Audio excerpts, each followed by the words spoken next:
Mm-mm. Ready? Got tempo. One, two.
Hey, we on?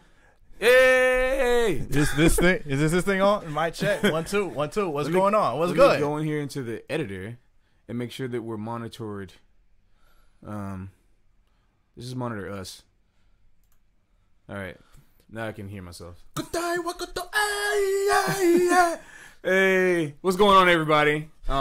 It's Pat And Khrys. Oh and, my lord! I know, right? And we are here. Let me put my shirt up. There we go. Yeah, come on. And we're here for a very special stream for y'all. We didn't have too much like planned activity wise. We didn't really have any planned activities, but we do have a lot of stuff to say. Yeah, we. And then we're just gonna be hanging, chilling, playing some music. If y'all want to request some music too, more than welcome to. But yeah. Oh, I'm seeing. Oh, wow. So y'all already know because we posted it in the title. Yesterday was Chris's birthday. Yep. Hi. So, yes. Happy birthday, Khrys. Thank you, Patrick, and thank you to all of the people that wished me a happy birthday. The laptop screen is over there, so I cannot see it, but just an overall thank you. We really have the most wholesome fans. Yeah, we're really gonna say like y'all are the best. Like we're thankful for that. Yeah, we really appreciate are. y'all in the community here, because we feel like a lot of communities when we see the stream, there's a lot of fun people, but also just a lot of interesting personalities, not in the best way. And y'all have always been really cool. Y'all always been the best. So thank you so much. Yeah, thank you. So there's a lot of stuff on the docket, of course. So let me just go ahead and make sure our dashboard is open so we can see who's popping in here. Yeah. Cool. So let's start. I guess once some more people start coming in, we'll start dealing with the really, really pertinent information. But until then, let's talk about some minor updates. Yeah, minor updates. I'm now 24. That's not a minor update. That's a pretty nice update. You know, that you're getting up there. You know, I'm Jack Bauer up in here. Oh, yo, Rs, what's up, man? Thanks for stopping by the stream. It's Chris's birthday, and we're talking about his currently his old age. Hey. And no, we do not condone this, what we're doing on screen right now. And in no means is this a sponsored stream by Brooklyn Lager. We just like their product a lot. Well, that would be dope, but no. One at a time. At YouTube, do not demonetize us. We're not saying anything inappropriate. Yeah, but we're drinking. Yeah. Listen, in Eastern Europe, they have kids drinking as young as like 8 or 9. They you know, like a little glass of wine. You know, sure. Yeah. Even Ben will tell you, man. You don't do it here. But anyway, okay. Yeah, let's talk about some stuff. So some minor updates. We are. I was gonna say something earlier. Yeah. So first of all, we're very sorry that we had to start the stream so late. We ran into a couple of problems. With not just the overlay, but also just getting everything in the room set up. And as you notice that we've been streaming pretty much in my room for the majority of the times that we've been streaming. Weekend in my room. We've been streaming in my room for the most part, and we are in the process because we had a hard time trying to fill our room. We had a vacancy in our room here at this, in our apartment.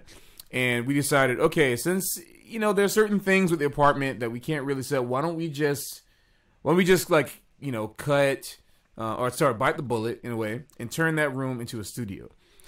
So you're about to start seeing come maybe next month, as soon as next month actually, some premium high quality new J Music studio setups. There's gonna be we're gonna start a bunch of new series, such as we're gonna try to do a reboot of the J Music weekly top 5 come this summer. We're gonna do some J Music breakdown stuff, which has been in the talks for like 3 years. Yeah. But we needed the space. We needed the space. That's the point, right? We needed the space. So we're finally getting the space to do it, and it's going to be really cool. We're going to build a computer to put in there. So not just using my laptop to stream like we're doing right now, but actual dedicated tower for doing everything. Which is going to be 100% wholesome for the entire family. It's like we built a zoo, but it's not we built a zoo. We built a computer. Right. Exactly. Yeah, so that was that. Yeah, so the whole bunch of things are happening that way. On the sessions, hey, who's that? Jigglemeister. I love that name. Thank Jigglemeister, you. thank you so much.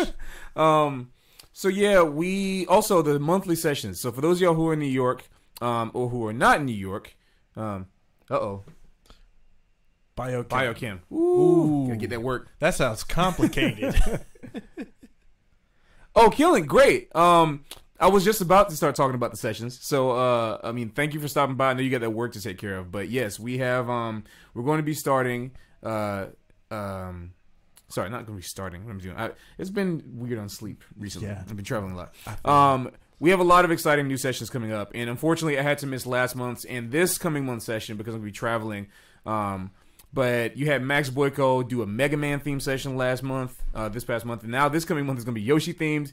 Really cool. I was originally going to do a free-for-all theme, as in just whatever goes, for next month, like the month following, but I realized I actually have more time to do rehearsals because I thought I was going to be out of town, but which is really nice. I'll be here, so there'll actually be an official theme that'll be announced at some point during that time, and we'll let you know. The sessions are ongoing.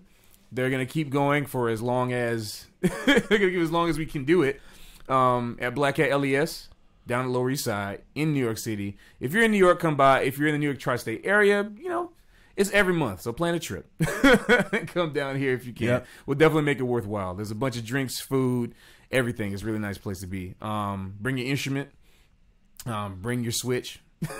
Bring anything. We actually had, for the Smash session that we had at the beginning of the year in January, we had a tabletop set up with a small, like, 20-inch TV or something like that, for Ultimate Gaming, and we had a small little friendlies series there, which was really nice. It was the full realization of what the whole idea is, Yeah. So we're really happy about that. Although it was funny because you had gamers that were wanting to smash but also take a chorus on certain tunes. I don't know if there's any video footage of that, but that's so funny because even a specific example, like I was there and I was playing Smash, but then they started playing Pokemon Center. I was like, I gotta take a chorus. I went up there, played a chorus. All right, I went back and started playing Game & Watch. We are huge Smash nerds. I never thought I would ever say that. It's really intense, the fact that I would ever say that, because I was a huge Sony head back in the day, and I was like, oh, Smash, it's a party game, so whatever. I was playing Tekken and Soul Calibur, stuff like that, and now I'm like, because the first one I ever owned. I think it really takes owning it in order to to appreciate it and understand it. Yeah, it's like dogs. Well, I don't know. I never owned a pet in my life, and I love dogs. Hey, how can you not like dogs? I mean, it's not. I mean, all these statements aren't necessarily like the end all be all. Like, sure. Somebody can not own Smash and they can still enjoy it. Yes, it's very true. But I feel like it's a little different because Smash is like $60 and a dog is like a full commitment. For at least 15 years. It is like raising a baby, but it's like hard mode. Because it's like, at least with babies. Wait, a dog is hard mode for babies?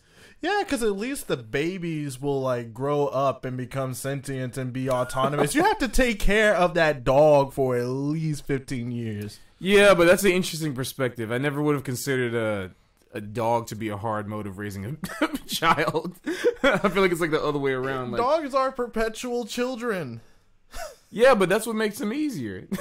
You gotta feed them. You gotta give them water. You don't gotta worry about them getting play with them. You don't gotta worry about them contracting diseases from like offenders and like getting beat up and like all this other kind of stuff. I don't know. Dealing with school, putting them through education, all that stuff. Yeah, and then the existential crisis if our dog turns out to be gay.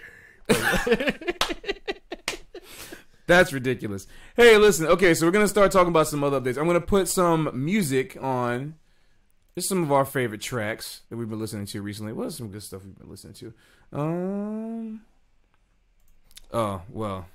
I've been really into the Kirby music recently, so I'm going to start putting this on. If y'all got any questions, feel free to let us know, and Khrys will be monitoring I shall be monitoring the chat. Going on here trying to put some new song on here. By way of my phone. Okay. Kirby. Now, you know what? Let's put on some full, straight up music. I really like the Animal Crossing title music. The remix that's in Smash. Mm-hmm. I'm gonna throw that in the queue. Oh yeah, if y'all have a song request or something that y'all want to be played in the chat while we're talking, go ahead and hit ! Song request, all one word. That's ! Song request with your YouTube link or just YouTube ID, and we will play it. Bam. And we're actually gonna do a thing where like, some of the highlights, you know, like doing stream highlights as well. So like if we have any kind of crazy funny moments that are happening in here, we'll throw them up. Yeah, because it's been a minute since we've done this. Posted a video. Well, that's the other thing I was going to talk about. I guess y'all will get the, you know. All right. Let's get into this. It's my jam. Hey. I didn't even know there was a... Just goes to show how much attention I pay to the actual background music. Well, it's because you can't really hear, like, all of it when you're playing, you know? Yeah, all I hear is... Khrys is a Greninja man. Oh, Jigglemeister, you got a story behind your verse for When My Mother Was There. Ooh, let me turn this music down a little bit.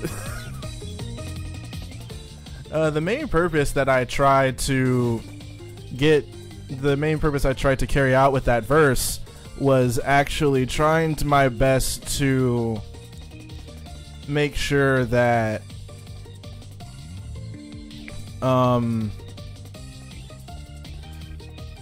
that the verse would actually be something that Futaba would say. And so naturally, whenever you're exploring characters that have, you know, less than admirable circumstances brought upon them, you kind of reflect on your own. So writing that verse was a little bit of a dark road, but I think it turned out pretty well, and I didn't cry while writing it. So damn. Yeah, I was really impressed because when we were trying to figure out a way to do this arrangement for the song, at first it was just, okay, it is what it is, we're gonna play this. But then we came to the conclusion like, yo, there should be a rap verse in there somewhere, and we were trying to figure out where it should be. At first it was gonna be a thing where it was like verses, and then eventually we settled on putting it in a section after, and Khrys took it upon himself to write a verse that was in the perspective of Futaba, which I think is really, really crazy. And I was really impressed on how he was able to do that so flawlessly in a way. And now we want to, you know, we want that. That's going to be one of the songs when we did we reveal our plans for the next EP situation? No, we have not. Okay, well, I guess that's a pretty big update. There's no date yet. But as you may have guessed, some of y'all, we do plan on recording all this music.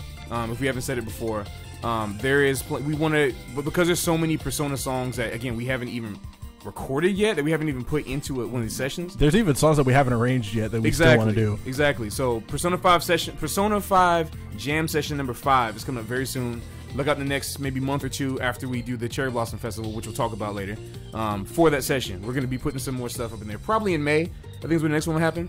But then we're going to be recording this music, and that's one of the songs that has to be on the album because we want to make sure we get that verse properly recorded and documented because we think it's important. And a lot of you have shown how much y'all can relate to it, which is really cool. Yeah. So, kudos. Also, interesting factoid, there was also supposed to be a verse on Last Surprise, but the background for the rap verse ended up being too cheesy. So I was just like, you know what? Screw it. I won't do a verse on Last Surprise. I'll just do a verse on something else. And then it turned out to be The Days When My Mother Was There. And just, oh, cool. It just kind of came to be what it was. Mm-hmm, mm-hmm.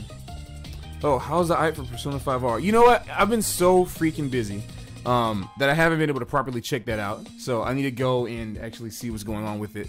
Let me, and I feel very ignorant. Do you know much about Persona 5R? Have you been checking? Not much has been said about Persona 5R, but they said we will be getting details about that later on in May. Okay, so the fact that that's all I saw is all I need to see? Cool. Just a quick reminder just how the song request works. So you type in ! Song request, and then you type in the link, and then you copy and paste the link, or do you... I'm clicking this thing, sign into chat. I'm trying to. Well, I guess I can't do it right here. So you know what? I'm gonna do it on my phone. So you do. Oh wow! Let me see how much. Because I'm really digging. Because I'm really digging that Final Fantasy X travel agency. That's like my favorite. That's like one of my favorite tunes off of the Final Fantasy X soundtrack. Actually, that's one. I believe Masashi Hamauzu did that, and that just kind of was the thing that started Masashi Hamauzu's involvement in the Final Fantasy series, because he would later on to do all of the music for Final Fantasy 13. Am I reading this right? We have a comment from Kumosuke Nosuke-san. I think it says Otanjobi omedetou. Fan desu. You're a fan. Oh, arigatou gozaimasu. Khrys wa Arigatou gozaimasu. Mata josu janai desu. Gomen nasai. Demo ganbarimasu. Arigatou gozaimasu. 僕はまだ日本語を勉強している。Woo! Oh Lord. See, I've been studying all this Japanese vocabulary, but it's another thing to actually like put it into practice. Right. Yeah. I can write some of the stuff, but my keyboard was deleted for some reason. I don't know where it is. All right. Let's go in here. So for those of y'all who can't seem to get the song request happening, they have to do something like this. If y'all haven't done it already. It's like that, and then you hit the YouTube link right after it. But I think yours might have. I'm surprised yours didn't come in already. But anyway, just try it again. No, he posted like Final Fantasy X dash travel agency. He didn't post up. No, I'm saying I'm sure he probably. Oh. Yeah, well, try putting the YouTube link in. If that doesn't work, sorry. But anyway, yeah, let's keep on. There we go. Bam. Nico. Appreciate you. Let's throw that on while we talk. Let's see what you got here. Because, see, here's the thing. Y'all are helping us out. Because you can find as much stuff to put on. You like, never know what you'll see at the next session, you know? Like, I'm a huge fan of Final Fantasy X, but well, not only Final Fantasy X, but the entire franchise. And it's like, I played through a good chunk of the games, and it's like, I'll forget about tunes, and then people will just bring it up, and then I'm like, oh, yeah! Mm-hmm.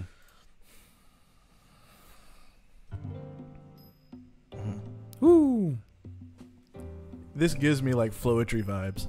Baby, all you gotta do is say yes. All right, let's keep going on with these updates. So we're talking about Persona 5, and we're talking about So we do have some Persona 5 stuff in the mix, but also we want to talk about something that's extremely important and pertinent to the next stage of J Music development. Oh yeah. Now, if some of y'all may have noticed, we just posted a really big update that one of our friends that I went to school with at MSM.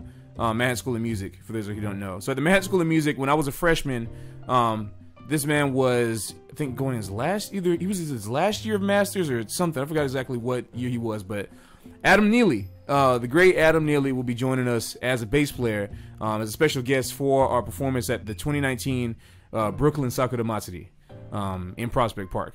And that's really exciting for us for a bunch of different reasons. But one, he's an extremely badass bass player. He knows a lot of music. He also plays with one of my other friends, Zach Zinger, who has composed the music for Jump Force.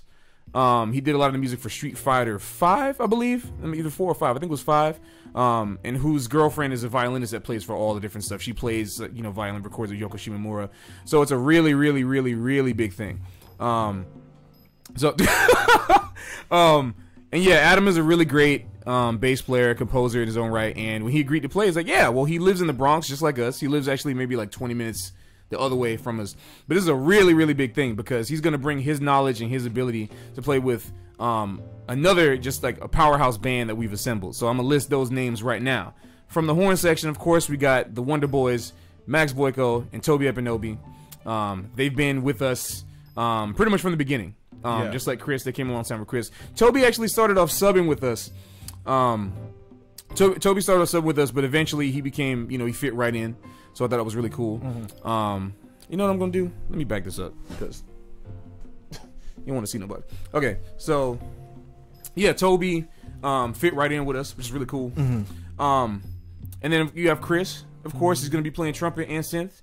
and whatever magical percussion we come up with at some point, doing some arrangements. Yep. We're going to talk about the repertoire too. It's really, really exciting. Lord have mercy. You got Matt Wong on keyboards, Sean Ritchie, and in addition, of course, to Adam Neely, you have the great Norman Edwards on drums. And Norman is, I'm telling you, man, you don't understand. I'm very, very, very fortunate to have two of some of the greatest drummers I know playing with J Music. And as you noticed, it's not just one band now. We're having a family. We're trying to support this thing of having a rotation of family, people who know the J Music book, who know the J Music mission. So we have J.K. Kim. Don't worry, he's not going anywhere. He's still in there. We got the wonderful Norman Edwards that's also being integrated into what the family is. So when Norman Edwards and Adam Neely get together and they playing in the section, this is going to be one of the biggest things J Music has ever seen. Yeah, it's gonna, and that y'all have ever seen as well. It's going to be nuts. And another thing, too, about this entire thing is that from the beginning, before we even started the YouTube channel, before we had the Twitter, before Patrick decided, hey, let's make this a thing, one of the missions that rather not missions, but one of the long game goals that he had was to start building this thing called the J Music Alliance, where this huge sense of family and a huge sense of community around J Music would start to formulate and really kind of, what's the word I'm looking for here, to spark or ignite or to be the catalyst for the bigger mission that we kind of have in mind, which is just not making, for lack of a better term, making sure everyone can acknowledge not only how awesome all of this music is, but also the cultural exchange between USA and Japan too. Mm-hmm. Oh yeah, Nico. Frago Bagel. He said in Adam Neely collab, this channel just grew up like 100,000 subscribers. Is that 100,000 or a million? Either way, I don't mind. Yeah, that's I mean, we're excited for that too, right? I mean, the fact that we got. I mean, I initially thought of Adam because I wanted to find another bass player since our original one, Brad. We were working some things out, couldn't really make the gig. So when we got Adam on board, I was looking for somebody that I know who could read very well, who could play the bass very well, on the same level to the expectations that we have in this band. And then, of course, the prospect of getting more exposure for us, I mean, it really helps both of us. It gives him content, and it gives us an ability to reach a wider audience for J Music, which is cool. It's also cool for me to think about in this way. If, we're not expecting anything necessarily to happen from this. It's just, we're not putting all our eggs in one basket, so to speak. No, we're not. But one thing we are excited about is the fact that if something does happen, you all that have been helping us grow at this point will be the OG J Music family. Obviously, everybody is included, but y'all have been here grinding along with us, and we really appreciate that because it's about the community. That's really what it's all about. It really is. It really is. What are y'all putting me in right here? Undertale. Oh yeah. See, I gotta get on Undertale, man. With this Fallout Boy title, can you really call this a hotel? I didn't receive a mint on my pillow. Wait, is it Fallout Boy or is it Sufjan Stevens? Man, I don't. Because it's feeling kind of Sufjan Stevens-ish to me. But I hope y'all don't mind the Dynasty Warriors music because I'm a huge Dynasty Warriors fan from the old school. But yeah, he actually asked me, he's going to be vlogging the rehearsals. He's going to be vlogging. You honestly might see content from him, but based on how our schedules have been and, his living is off of this channel, off of his channel, you might see content from him before you see content from us. Oh, yeah. But I do have a professional videographer that's coming along. Oh yeah, you were there for that. Yes. We're trying to do more of those, of course. We're gonna, like I said, we're building a studio that's gonna be in a room that's out in the living room, and hopefully we'll be able to do these consistently and not just once a month. Hopefully it can be twice a month at that point, like something like that as our schedules permit. But I'm actually going to Switzerland next month for 2 weeks. I'm gonna be out, and then we're doing the festival, of course. And then I'll be doing an off-Broadway show from mid-April to mid-May, so that's gonna be. Look who's in the chat. Love you, David. Chris's boyfriend is in. It's like he's in the room just adjacent to us. All right, what do we got on here? We got Final Fantasy 13. All right. 13-2. 13-2. Oh yeah, that's right. I have not played this game. Yeah, we gotta get on that vibe. Are there 3 13s? Yes, there's 13, 13-2, and then Lightning Returns Final Fantasy 13. Yes. They had to put that to make it different. They put like the subtitle first. And I mean, they did the same thing with like Final Fantasy VII, Crisis Core, Final Fantasy VII, and then Final Fantasy VII Dirge of Cerberus, and then right. yeah.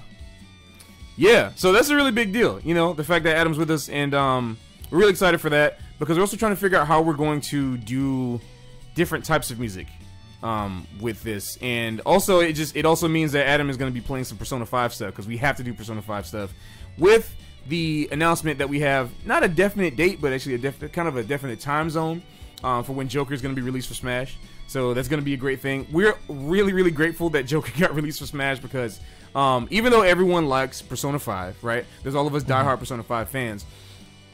Nintendo kind of did, or maybe I shouldn't say Nintendo, I should say Sakurai specifically, did a really big thing for us in the JRPG community, specifically the Persona 5, by putting Joker in Smash, because even though us in the community weren't necessarily on the verge of dying out, he pretty much guaranteed that we never would.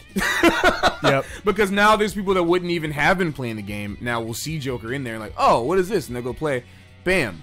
What happens? By the time that it's released in April, we'll be doing our Persona 5 stuff again. Which is just, it's kind of a great meeting of the worlds, and it kind of sent a message to us that we kind of can't stop. We've kind of been on a hiatus, not on purpose, but there just was not enough time for us to fit all the Persona 5 content that we wanted to, with the large band that we have and the singers like Ruby and Carlea. But now we have even more of a reason to put the fire in our behinds to do this. Which is pretty nice. But anyway, FF13 too has one of the best OST of the series, IMO. I haven't listened to a good chunk of it, but from what I've heard, I would agree with you if I did not hear the theme from When You Ride the Chocobo. That is, I cringed a lot. Oh, is that from 13.2, like that Chocobo theme? Yeah, the 13.2 Chocobo theme is it's killing. It's cringy. This is a really killing track right here. I'm like actually really enjoying this.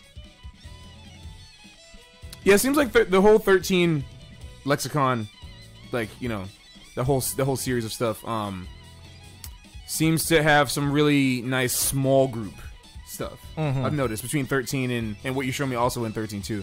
I thought that's really cool. So maybe we can incorporate that stuff. Especially, what is it, the Yashas Massif? Is that what you said? Yeah, the Yashas Massif. Whenever I was thinking Mastiff, I'm thinking of the dog. I'm like, wait, the Yashas Mastiff? What kind of dog is that? Yeah, with the flute melody. Right? Yeah. And then on top of that, apparently, I learned this the other day, but apparently Final Fantasy 15 is supposed to take place in the same universe as 13. 15 is supposed to? Yeah. Interesting. Because what happened was that 15, see a lot of that in 13. Because 15 was originally Final Fantasy versus 13. Oh, right. That's right. That's correct. Or was it Final Fantasy Agito 13? But anyway, Final Fantasy Agito 13 got shelved, and then the promo material that they used for Versus / Agito 13 turned into 15. Like, they used the same character models. Uh-oh. Oh, snap. What is this one? That's the Undertale one.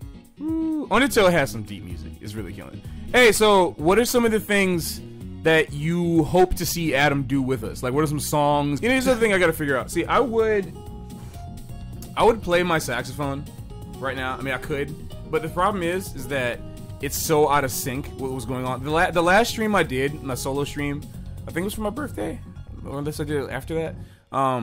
The last stream that I did, was that the end of it? That was the end of it. I gotta take this test. See, I put the My Homie video as a test. Let me get this out of here. Don't we have a huge playlist full of shit? We do have a large playlist, but that's other stuff. I'm putting another song. I'm a huge Dynasty Warriors buff, so I'm gonna put some more Dynasty Warriors stuff in here. It's been a long time since I've actually played Dynasty Warriors.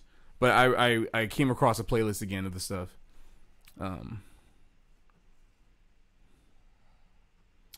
Let's Dynasty Warriors 5.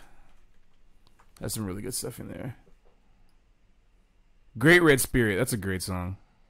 See, a lot of this stuff back in the day was not produced with the best instruments because it was just guitars over like some tracks, but I thought the songs were really good, and so I'm a huge fan of them. All right, let go.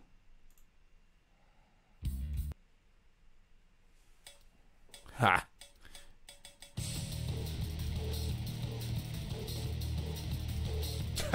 This reminds me.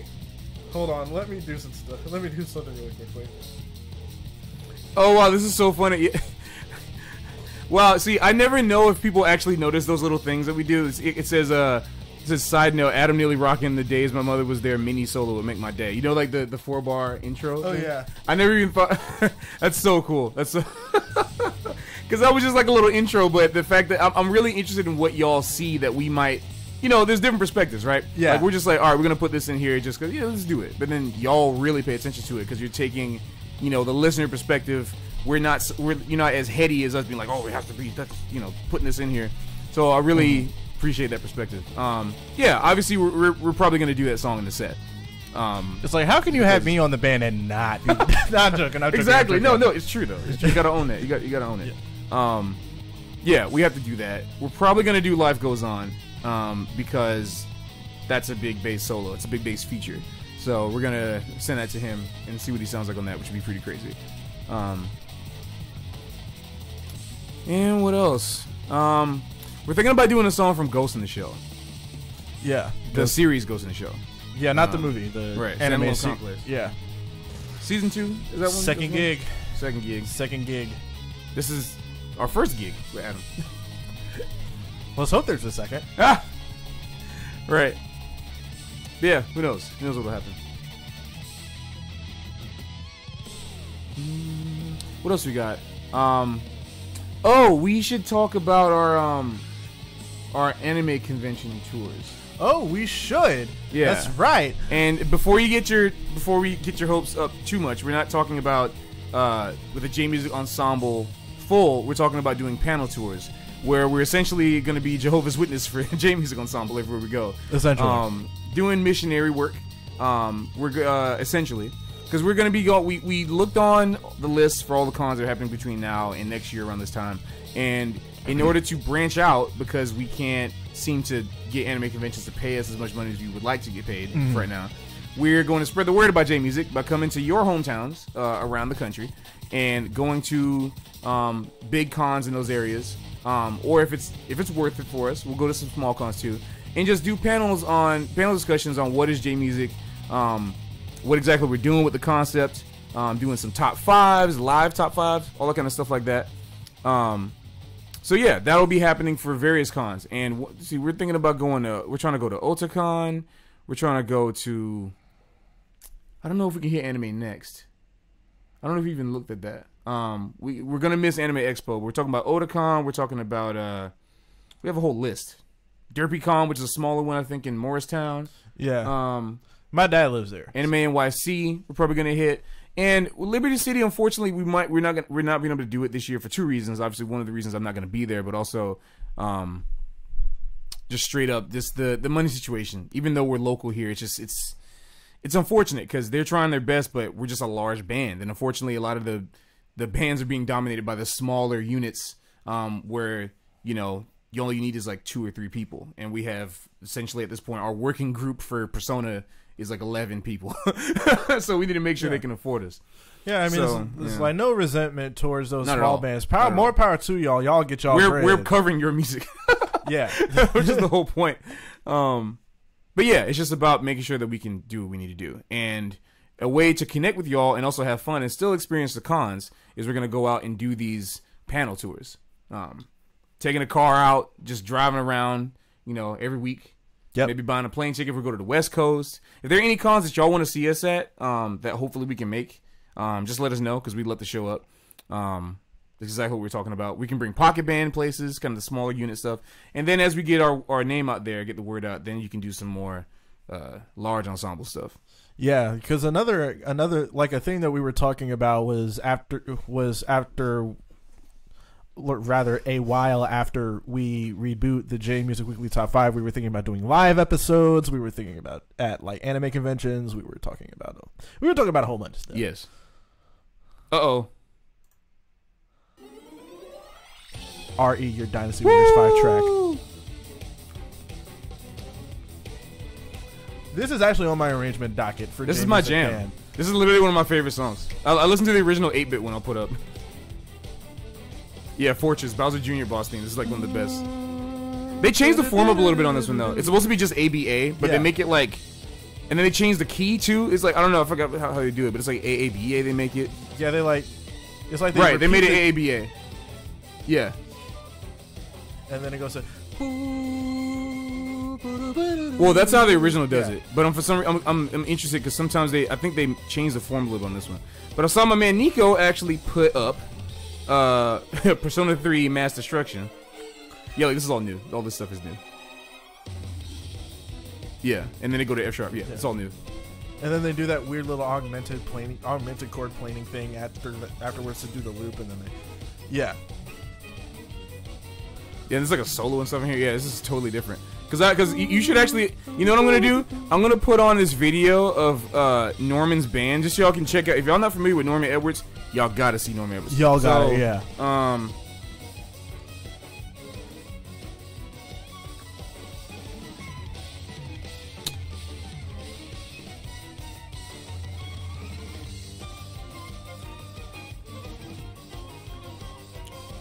Oh, come on. They don't tag this video very well. There's a video of Norman Edwards' band playing some Mario 3 soundtrack stuff, and they're really killing. And I got Norman to play with us for this gig, and it's gonna be amazing. Look up "Fighting in the Streets" real quick so you can see what I'm talking about. For the record, the name of the band is Fighting in the Streets. Yeah, you can't just YouTube. I've done that so many different times. I wish I could have saw that. I do that so. Wait, did he change the band name? No way. Please tell me he didn't. Spin Kick? I know Spin Kick has always been a thing, but did he? Wait. I hope he didn't change the band name because there's some. I think he did. Don't tell me he removed those videos. No, wait, no, Norman, no. Norman, no! He still has Moon Beach on here, but where's ah? Oh, that's my jam. Yeah!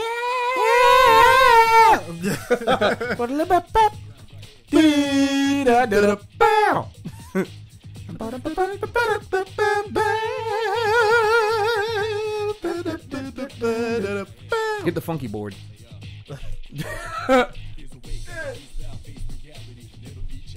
There's still a latency issue we gotta fix on this thing. Like, not on the keyboard, just like on the audio for some reason. We don't know what's going on.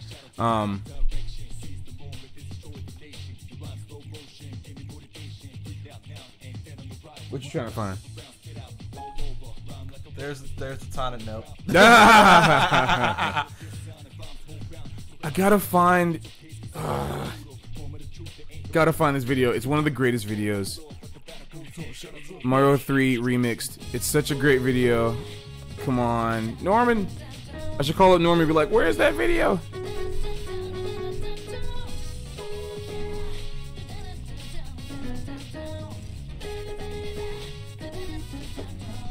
Yeah, there you go. That piano just bothers me.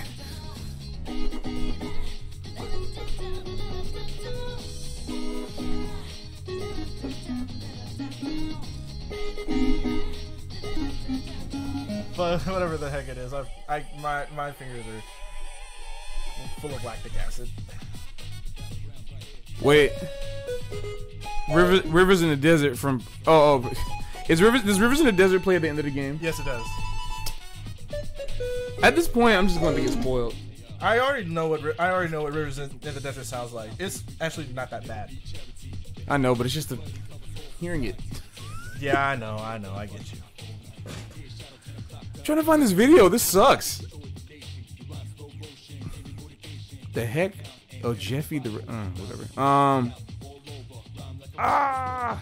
This is not cool. That means the video doesn't exist anymore. But wait, I thought. Let me look at my. What about my watch history? Does YouTube store history from like way back, like from the beginning? From the last time you cleared your search history.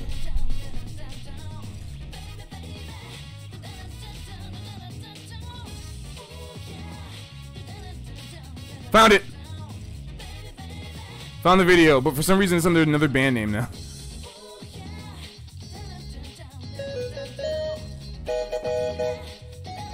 I need to tell Norman this is one of the best videos they have on this channel. Whatever it is. I need to tell. This is one of the best videos that Norman has on his channel. I've been exposed. Told me how to say. Hold up. Have you not heard Rivers in the Desert? Okay, I'm gonna come out as saying yes. I have not heard it, and the reason why is it's been on purpose that I haven't heard it, because I have this thing where I like to hear songs in context. And if I haven't heard, and if I haven't played the game up to a certain point, I will not want to listen to the song because the song is like important to me in that context. It depends on the game. Not every game is like that. Some games I'll be like, whatever, you know, like Dynasty Warriors, because it's not linear really. But for a game like Persona, like that game meant a lot to me. Even Persona 3, I didn't finish all of Persona 3. I got really far in it, but there are certain songs I wanted to stay away from, just because I wanted to experience what that song was supposed to be like. I wanted to experience what the song was supposed to feel like in the context of the game. And so when I heard that it was like played at the end, I was like, that sucks. Yeah, I tried to abide by that too, but it is. It's not. Yeah, it is what it is. It is what it is for sure. But I like to avoid that at all costs if I can. At this point, I'll just listen to it. It is what it is. But yeah, because like another thing too is that like I haven't. That's a rewind. The same thing happened with. Same thing happened with what? Same thing happened with Ark. Oh, yep. Shido's, yeah. Oh, you requested the. Well, did you throw up the? Did you put the link in? Because yeah, I don't see it. That's how yeah, it put song request and then the link. And also instead of request, put song request. So exclamation point song request. Hey, Redneck Howley said happy belated birthday cousin. See you soon, Micah. Oh, Micah, what's good? Hey! Oh my God, I didn't know he watches this channel. Oh, great, my Lord. We got family everywhere. And also tell me how to. Okay, that's cool. Yeah, there you go. That's how you request it. Perfect. We'll put it in the queue. But if this song, you gotta check this remix out. I love it. Specifically when it gets to the Bowser Jr. song. Love you, Micah.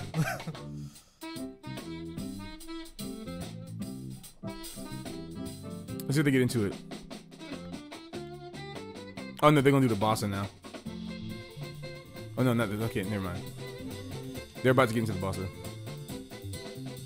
But yeah, Alex Lopez, great saxophone player. And then this bass player, Alex Smith, he's also another great bass player.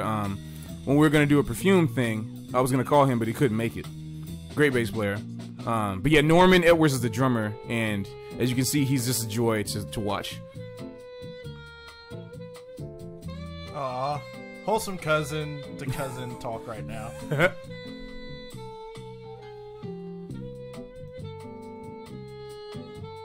What's some other stuff you want to talk about? I should roll all this down. Our life. Also, this vaguely reminds me of the Zelda Fairy Fountain theme that just played out just then. Uh-oh.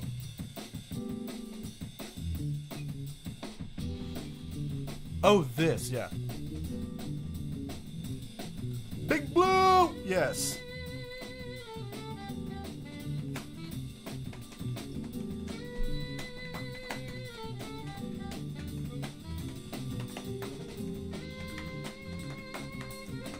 I love this. I gotta figure. Once I get a sound card, I'm gonna figure out how to stop this latency issue with the stream.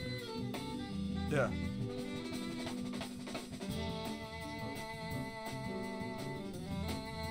Oh, I think they turned it into an AABA too, actually. Excuse me. I love this song.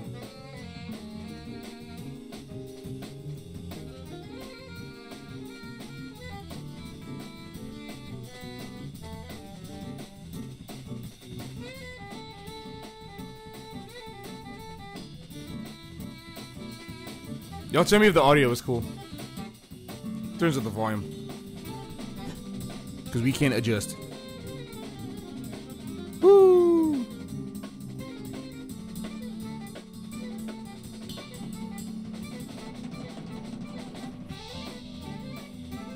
So killing. I can't even say anything.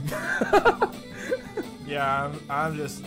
Oh, also, if y'all would like to donate, because it is Chris's birthday, or if you just want to in general donate to the J Music cause, to the session, keeping this thing happening, we started a PayPal.me link because it is the easiest way to directly receive the payment. We don't, we want to make sure that like everything is going directly and not through a middleman, and that's the easiest way to do it. So thank you all so very much. If you feel so inclined. All right, he says turn up the music a little bit. Gotcha.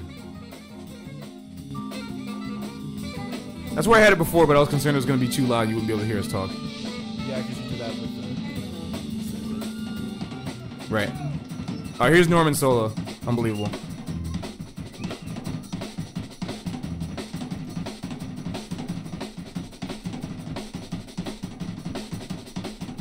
And this is like, I don't even know how long ago this was. Ha. Classic Norman. Oh yeah, classic Norman. Okay, this is like, it says 3 years ago, but it was really 4 years ago. It's just that it hasn't reached the exact 4-year mark yet.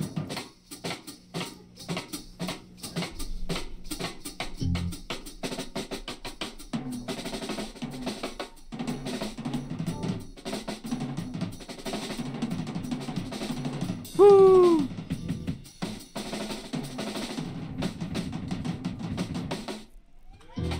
Ha! That was so funny.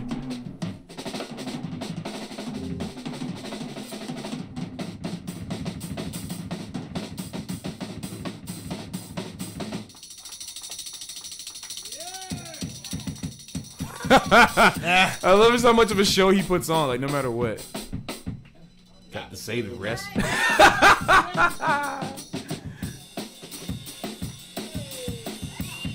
You got a bunch of nice songs in the queue. Look at that.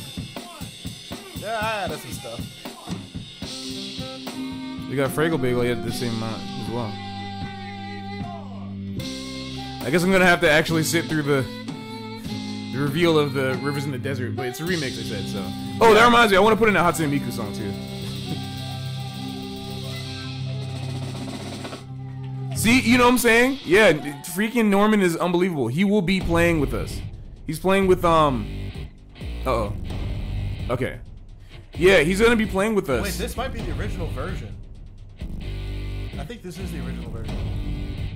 Well, Tommy Harder said it's, Some people, I mean, Persona 5 Dancing Star Night has some original mixes including remixes. So, okay. So we'll see. We'll see. That's cool. I'm down with listening to it. What was I gonna say? Yeah. So Norman will be playing. So again, imagine just Norman with Adam Neely, our original guitar player Sean Ritchie, Matt Wong, Chris, and then front lines me, Max, and Toby. It's gonna be crazy. Might have another special guest in the mix. You never know. Oh yeah. I mean, we might as well do Rivers in the Desert anyway, just like as a thing. Yeah. We have to do it. I could give myself a shot of redemption at singing this, because if it... I mean, we should just Wait, go what? big. Hold on. That's your part.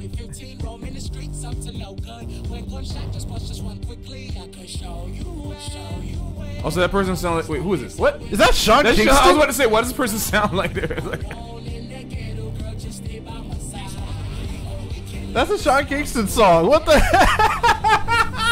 Oh, wait, it's a song that they mixed with this. Yeah, it's a mashup. Okay, because I'm about to say, like, It's wait, not what? an actual remix from P5. I'm like, I'm sure. like Sean, I'm like, did Sean Kingston actually rap on? I sure hope Persona that. 5? I sure hope that he did. That would be so funny, man. This song was a bait and switch. God dang it. I'm pretty sure it's just a mashup. It's actually just a... It's actually a matchup. That's so funny. Well, I got another mashup for you then by the great Steve Gunner. Oh, goodness friggin' gracious. Here I got a bunch of those. I'm not going to go that far yet.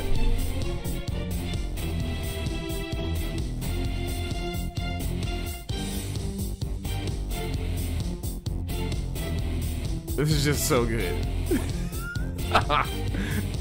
This is one of my favorites.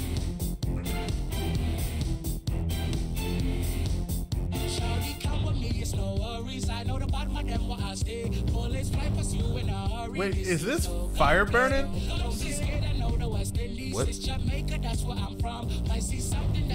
Somebody call 911, shouting fire burning on the day. Is that the song that they're mashing it up with? I don't know, but this is funny. What is it?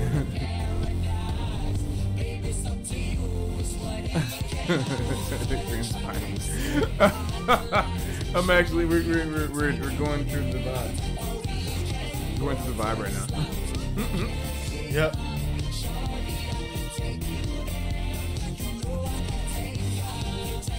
Leave on the 19th, right? Yeah, I'm leaving the 19th. Yo, there's gonna be some J-Music game streaming happening too at some point. Yeah, y'all are going to see just exactly how much I suck at Smash. Aw, get out of here. If that's the case, then me too. I'm nowhere near tournament level yet.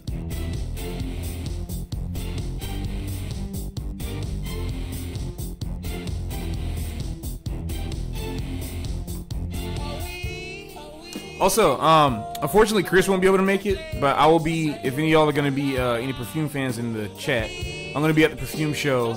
And also, let me go ahead and text Tristan to get up in here. I should probably update everybody that we're live. This is so funny.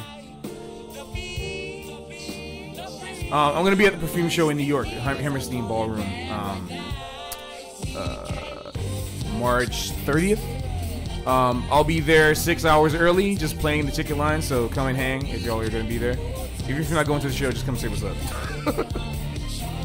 Saturday, March 30th. I'll be there like at 12 or something. 911, the shawty fire burning on the dance floor. Whoa.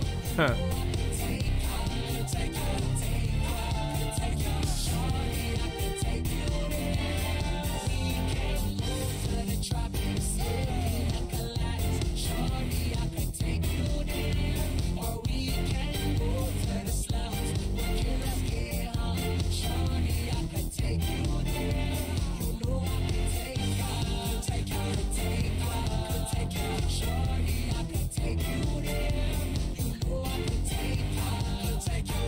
That board. Oh, the fun keyboard. The fun keyboard. Alright, that was a vibe. Oh, this is the jam. This is a... This is that one, right? Yeah. Wait, the bass line's different from here. The bass line's different. Is this the test music? Yes.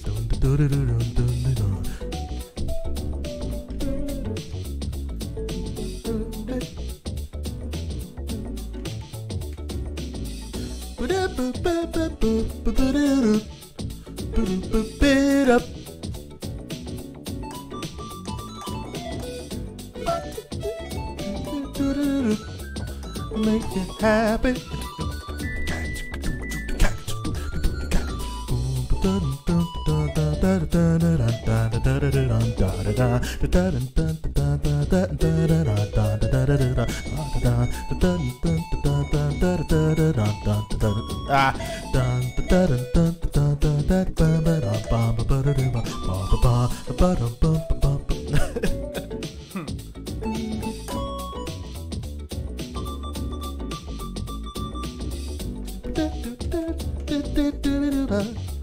Makes you happy.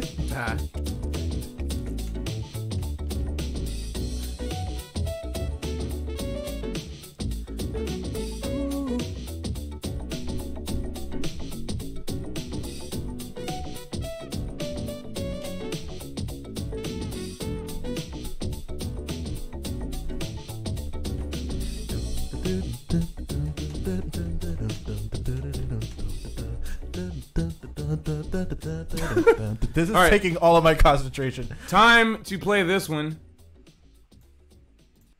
Wait, no. Oh, I'm down with this. That's not what I meant to do. This is bringing back my PTSD. This is bring. Oh, haha.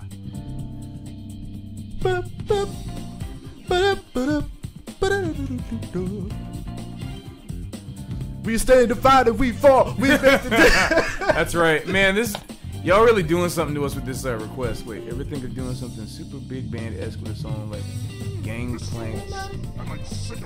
What the? What's going on right now? Wait, who's the? Who's the YouTube channel that uploaded this?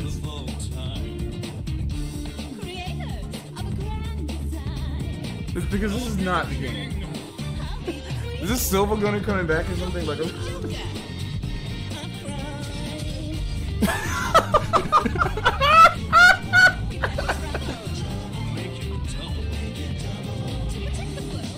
Wait, is this the Team this is Rocket theme Pokemon song? Team Yeah. Rocket. It sounds like something Silva Gunner would do. Jesse James. This literally sounds. It sounds exactly like something Silva Gunner would do. Well, we did promise that there'd be reacts. Yep, there would be reacts. Yep. Oh, that reminds me. You should give us stuff to react to. See if I can't find this. That's what she said. Oh my goodness. Oh my goodness. Oh yeah, well, you know, the only thing that'll make this thing, I'll combat this video with the saxophone solo. Nope, it's over. Great. Okay, now this is even funnier. Not even funnier. That was straight up funny. This is just interesting, you know? When I first heard this, I'm like, wait a minute. This Siva Gunner remix made both songs sound better. Oh, this bull. This is so funny. It's like kind of a throwback.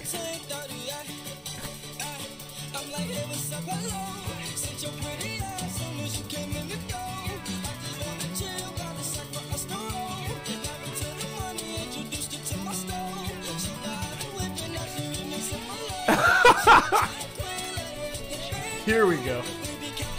Oh, whoops.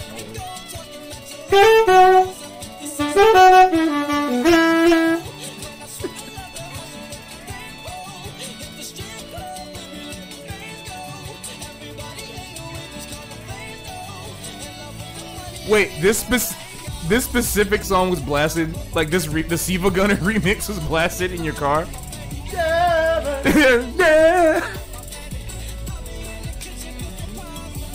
Gavin.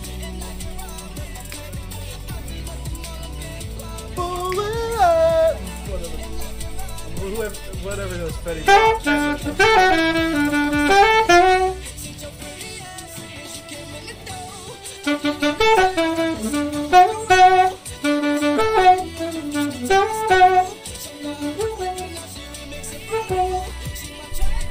That's so funny. But also, there's another important song. If we're going here, we might as well go.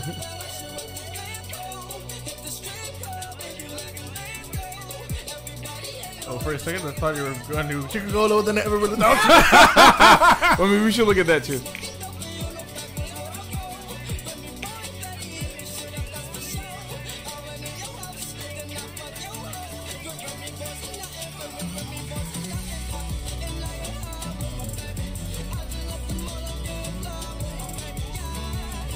This song is killing. This is way better than the original Trap Queen. It has chords and changes and stuff in it.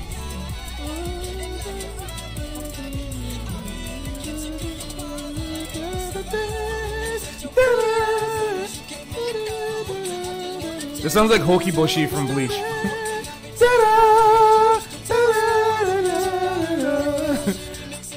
This sounds like that.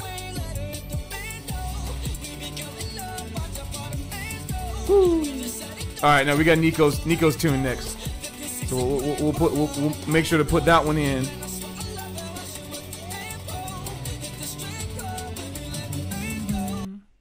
That was funny.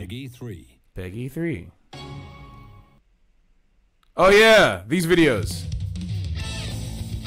These videos are killing. Weren't you gonna say we're gonna try to learn this solo? Yeah, I did. Say I was gonna try to learn it. I mean, I will learn it. I mean, it'll be a project that I continue to do, but it seems, the more I listen to the solo, it seems more like it's not worth it. But,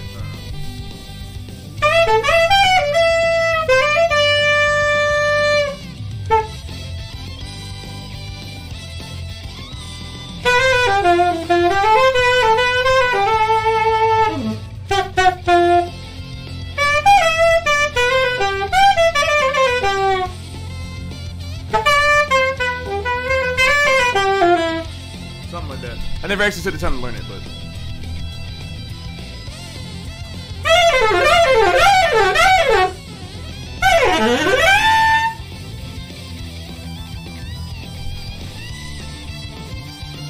Yeah.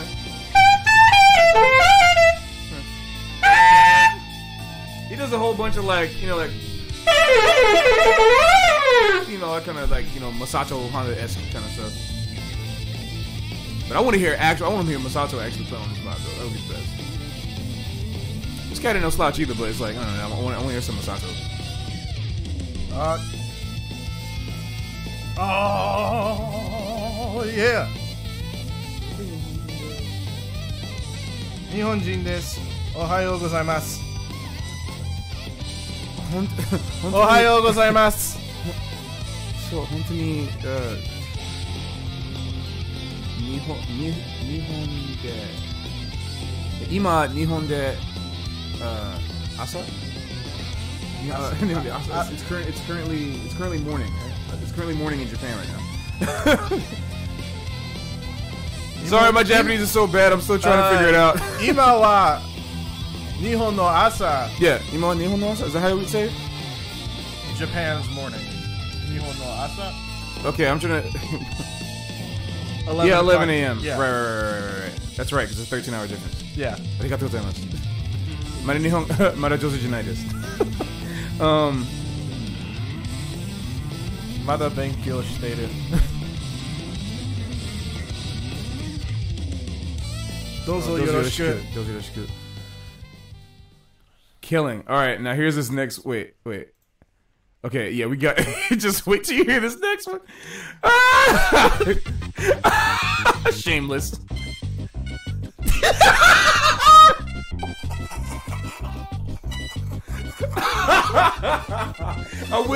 I really wish I didn't find this and someone else like had us react to it. I want to take myself back to the first time I ever heard this song because it's changed my life.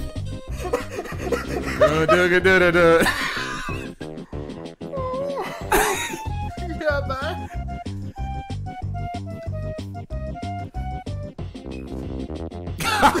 I love how you spaced out, bruh. とても面白い。待って。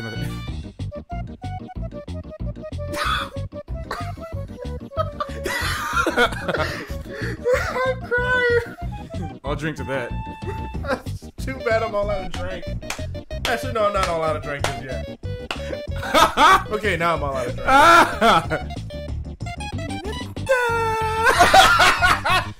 One more time. Do you guys not have a phone? Do you guys not have it? What does that mean? Who's that? JB.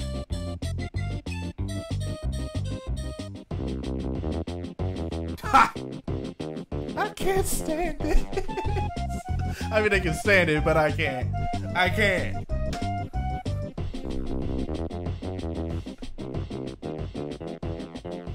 Yeah, we have a phone. What's up?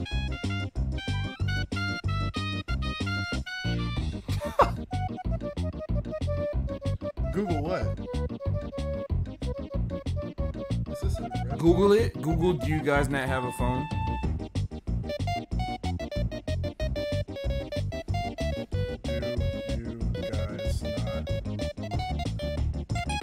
Oh. Oh, I remember now. Yep, that's actually one of the greatest experiences I've ever had in my life. I'm going to take a moment of silence. とても面白いですね。そう。はい。そうです。Oh man. All right, what we got next in the playlist? Ooh, spicy calamari incantation. This is a jam. This is a bop. It's a bop.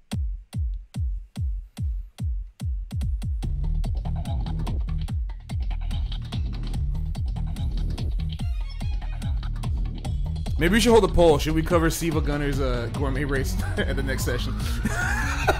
Oh Lord. Did you put this one in? Yeah, I put it in.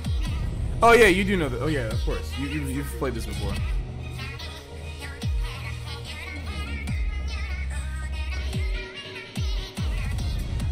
Laser beam no yoni.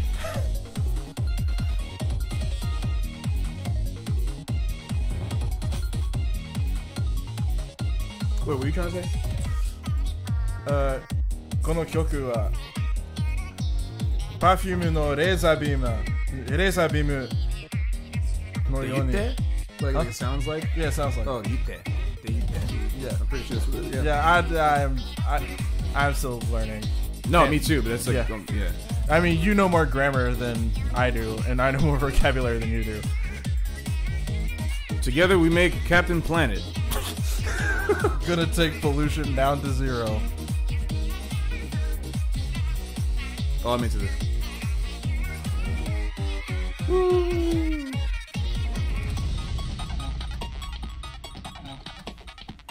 No.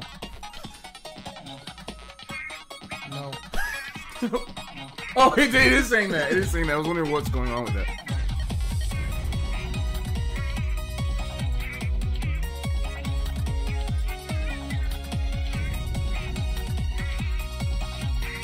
Posting the link.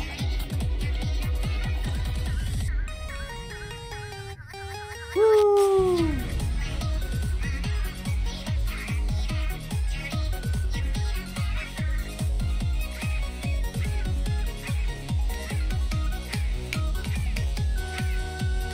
Shots.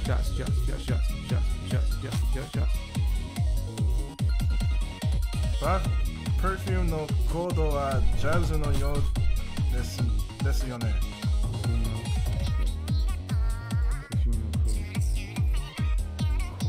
Like chords? Code, like I thought it was like code. Oh. Oh, chords. Like Yeah, it's a chords. That's what I'm saying. Like chords. Oh, my right? bad. Yeah,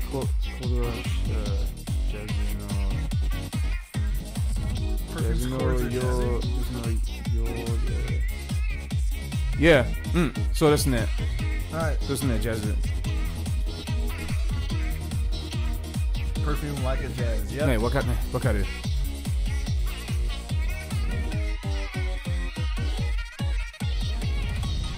私はちょっと遅いでも本当にわかる。Eventually.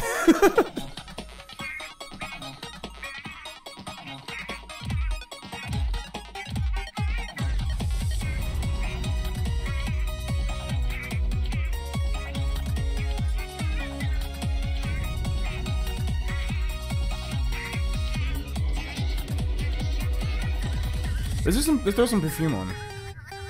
So we got some perfume fans right here.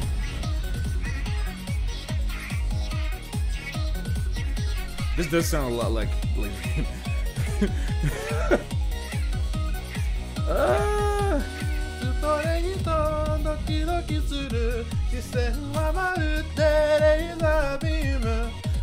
Whatever.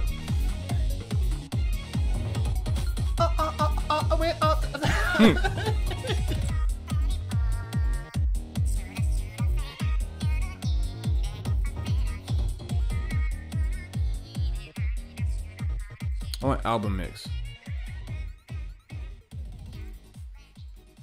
That's actually the very first. That's like, you know, it sounds a lot. The verse sounds more like Handyman. Oh yeah.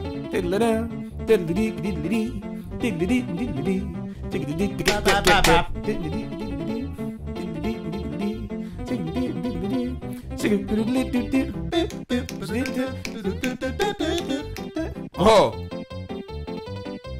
Oh, this is a different. Silva Gunner or Gillis? No, it's PAL version. Interesting.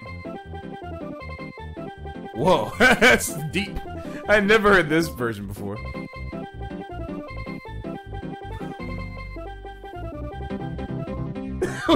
That's crazy. Lord have mercy. That's really crazy. See, MTSC version was more like trad jazz. This is more Cotton Eye Joe.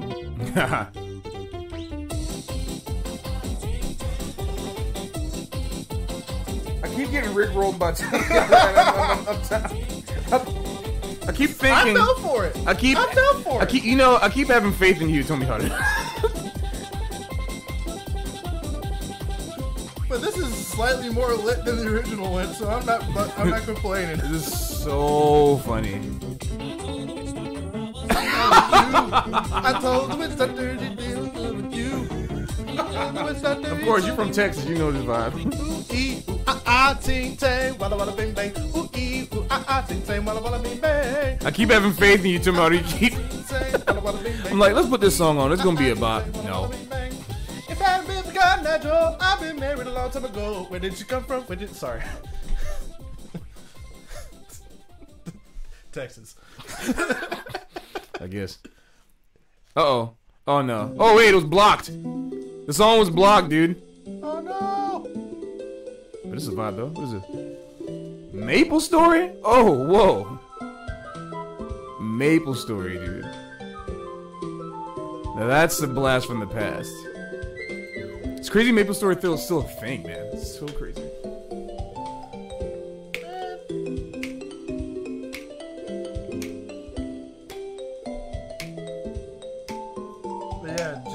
Jin Nakanishi track, that's what she said was what I was talking to you about earlier. I know. That's what I said. It was blocked. Oh, it was blocked? How was Yeah. it blocked? Based soundtrack. Oh, it must be like blocked phrases. Like, that's what she said must be it. No, I think that... No, I don't think it's a... I just want... Really? Yeah, like, I can see it. I can watch it on YouTube. That's weird.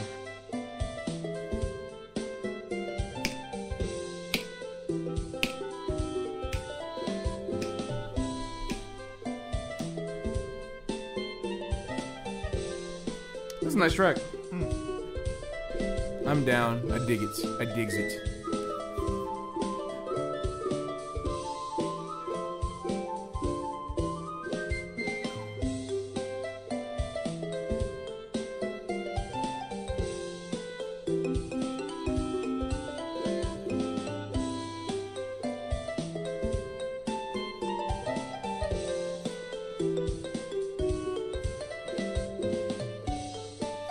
Oh yeah, so if anybody is just tuning in now at this point, just a few reminder, a couple of updates, is that the biggest one, that Adam Neely will be joining us. Yep. Which is going to be really cool.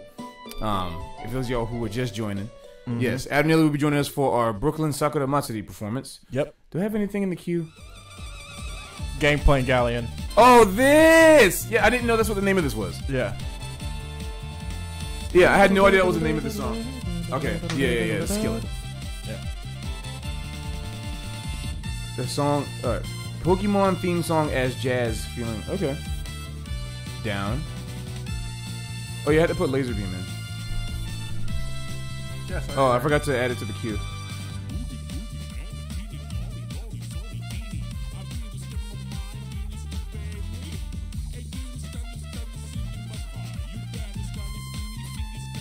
Song's a vibe. Is that rap supposed to be there? Trash bag fashion lover. That sounds like my brand. What's going on? Hey. Good to see you. Thanks for stopping by the chat. We are doing very well. It is Chris's birthday. How you doing? Alright. I learned the trumpet solo. Oh, you learned the trumpet solo. Killing. You play trumpet. Hey, is there any way we can check out? You can check out your playing, Fraggle Bagel, or you can I know even if you want to disclose your real name, maybe you can at least show us like an Instagram or YouTube page or something.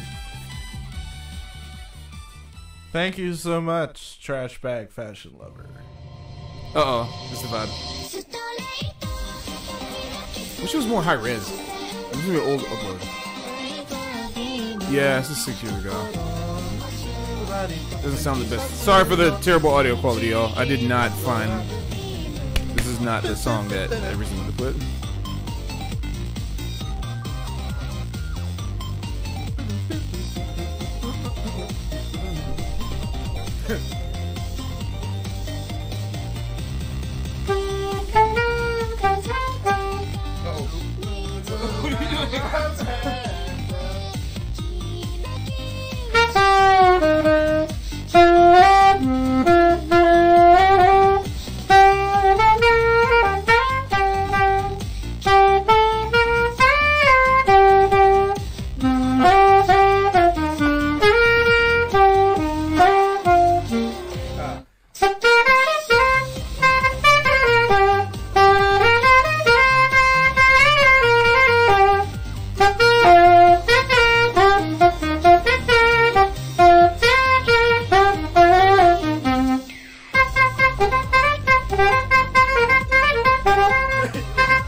Got an undergrad performance, was playing and recording. Oh, I hear you. Trust me. Yeah, I mean, me and Khrys both went to Manhattan School of Music with the music school, so we totally understand. But we still love to hear you. You know, we got a comment. We got a comment asking from It's Me Killer. Asking, hi, what's your thought on New Zealand 50 people killed? So I'm not sure if the comment is meant to. Is that the Christchurch shooting with the mosque? Yeah, I'm not so sure what your username implies, if this is serious or not, unfortunately, because it's a really sensitive topic, but I really don't want to talk too much about that on this channel. Yeah.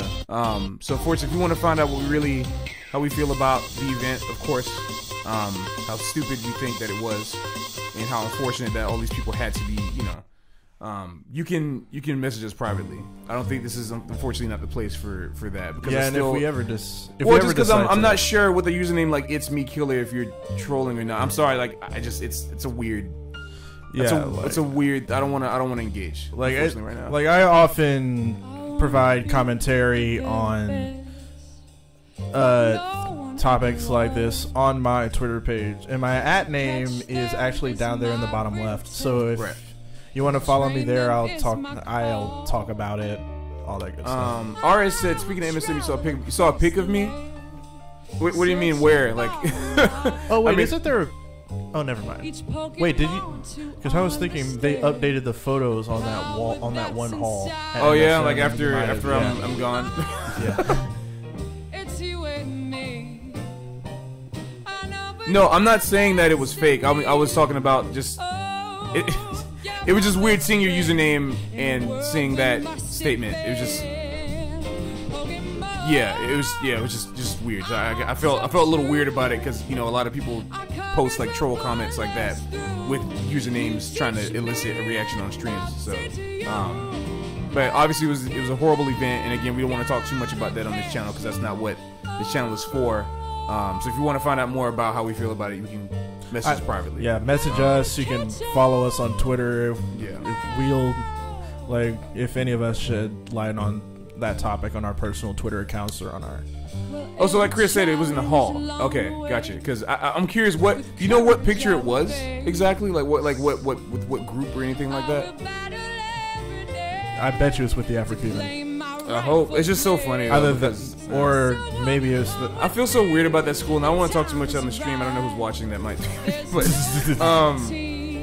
yeah, I have mixed feelings about MSM. I'm gonna be there next week. Cool. Rehearsing. Oh my god, today was so crazy. I really almost. What are you looking It's a song that I picked up from Metal Gear Solid 2. That's a dope ballad.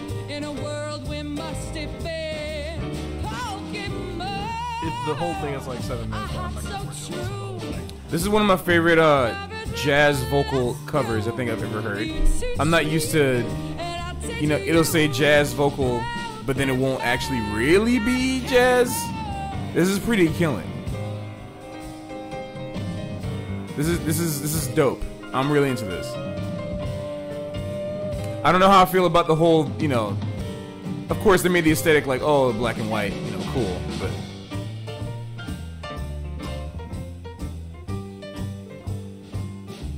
nice. I think it was a big band. If it was a big band, it was probably Afro-Cuban.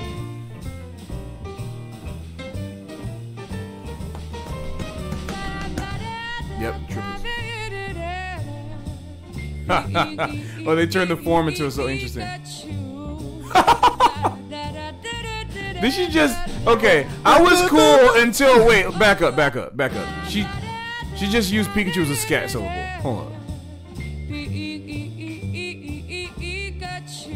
Okay, I don't know how I feel about that.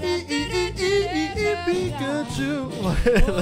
Yeah, I messed that lick up like terribly. what is there to mess up? The notes. Okay.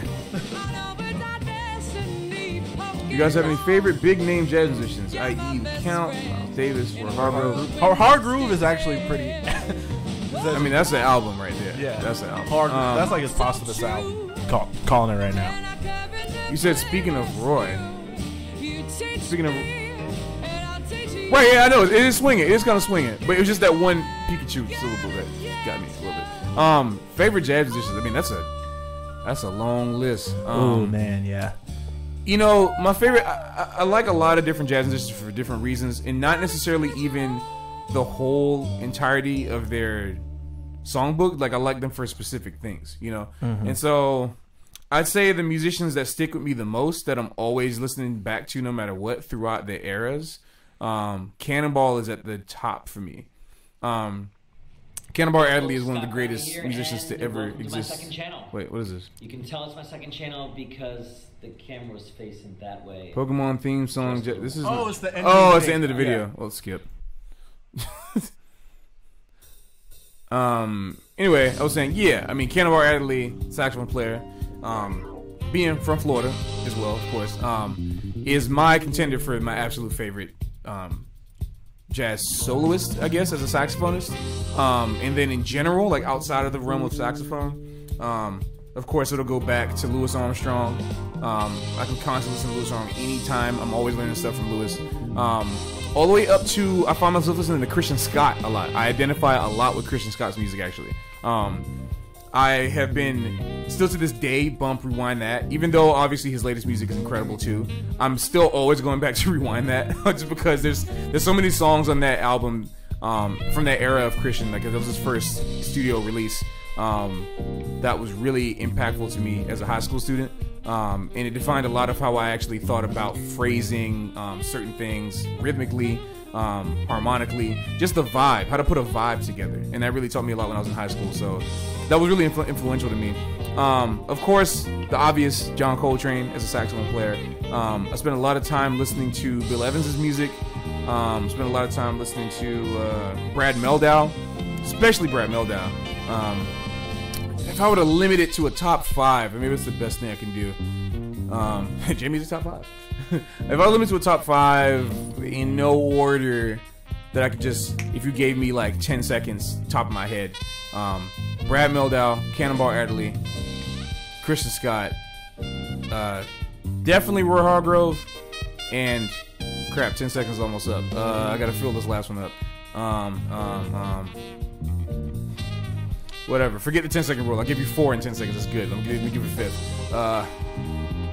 Yeah, I guess I gotta say John Coltrane. It's hard. Otherwise, you know, those are the greats. Obviously, there's a much larger list of people that I like, but the reason why I list those musicians that I just listed is because their entire libraries have affected me in a very specific way, not just specific things. Yeah. So that's that for me, I guess. Yeah.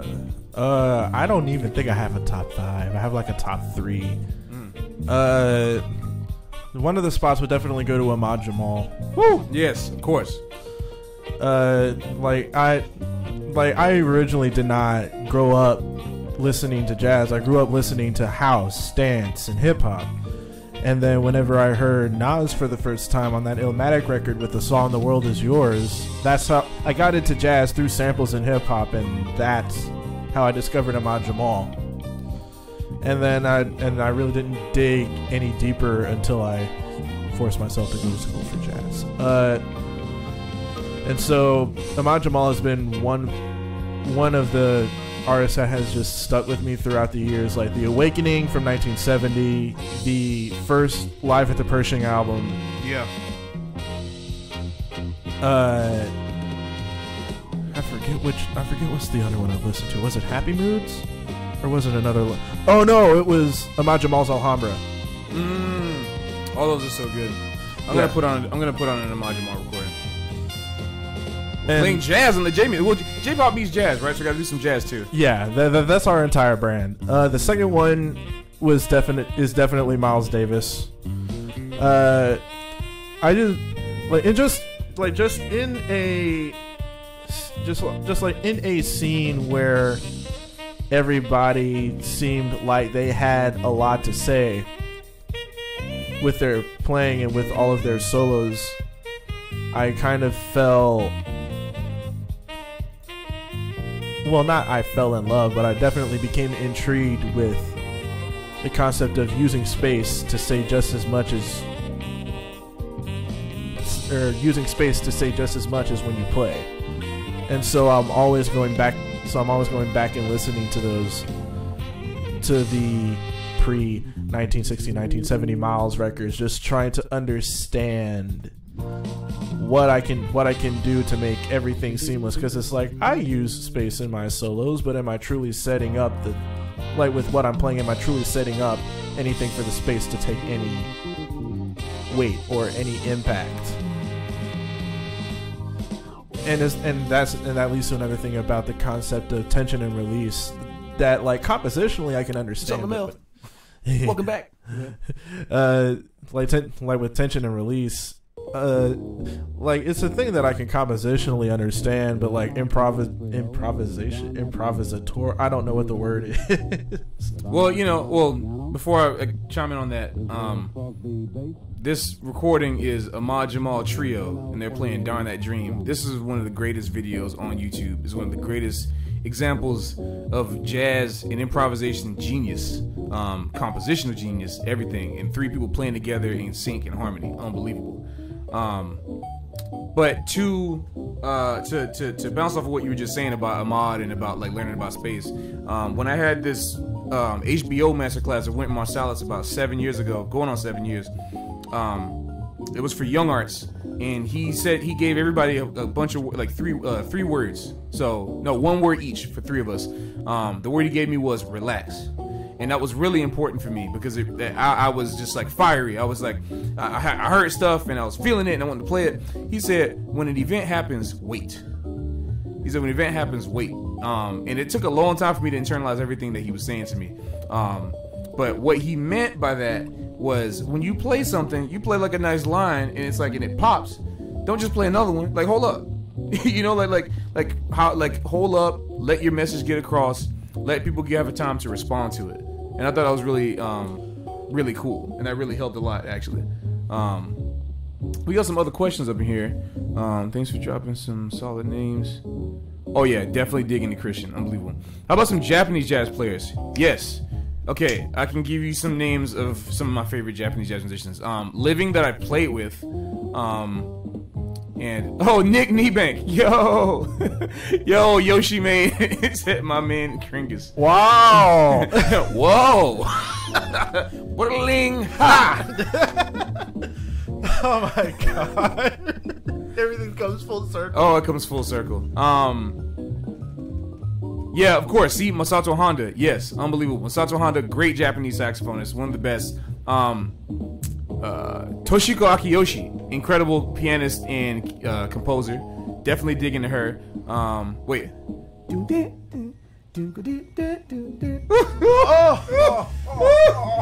I couldn't miss that moment. This is unbelievable. Okay, sorry. It's just hard for me to talk about other people and listen to Ahmad Jamal because he's one of the greatest. Yeah. Yes, but anyway, yeah. On the top of my head. Yeah, definitely Masato. Definitely Toshiko Akiyoshi. Definitely Hiromi Uehara, unbelievable. Definitely check out Hiromi if you don't know Hiromi. One of my absolute favorites that I just got to play with actually, like at first he was just gonna be my favorites, and I never actually got to. Now I can play with him now. Is Big Yuki, Masayuki Hirano. Big Yuki, unbelievable. He produced the latest Tribe Called Quest album. He worked with Common, Lauryn Hill, a bunch of different people. He played with Roots. A lot of other people. He's an incredible keyboardist, and we just did a tour in San Francisco, and he's the hang. He lives in Brooklyn. He's super down, and according to our original bass player Brad Miller, he might actually be making an appearance at some point. You never know, which would be kind of crazy.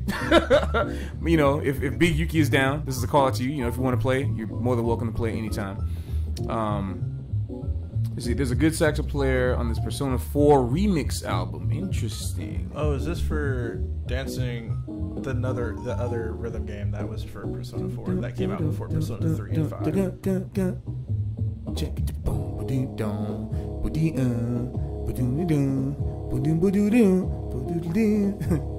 But school. Oh, Lord have mercy. Come on, Ahmad. But what was I saying? Oh yeah, my third. It's a toss up between actually Roy Hargrove, Bill Evans, and Dr. Lonnie Smith. Oh, Lonnie Smith. See, Lonnie Smith is killing. Lonnie Smith actually lives in South Florida. I never got to meet him, but all of my other friends, you know, like that are older, tell me a whole bunch of stories about Lonnie, and he's one of my favorite organists. Period. Hey Nick, I got something funny to show you. Another honorable mention would definitely be Roy Ayers. Yes. Too. So I got some notification sounds up here. I don't know if you can see them. Is it gonna show up? See that? See what it says? Yoshi. All the. So you know that stupid video that y'all posted? I don't know if it was you or somebody else posted in the Smash chat. So for those of y'all who are not hip to what we're talking about, Takuya Kuroda. Ooh, he's good too. Oh yeah, of course. What was I gonna say?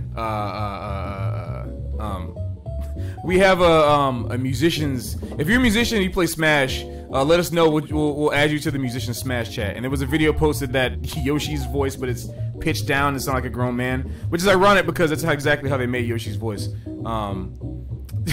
But I made a bunch of different notification sounds broken up. Wait, all right, I'm gonna wait. This is more important than the ending of this video. Oh, look at Papa Joe Jones' face. He's like, oh, I see. He's like, Oh,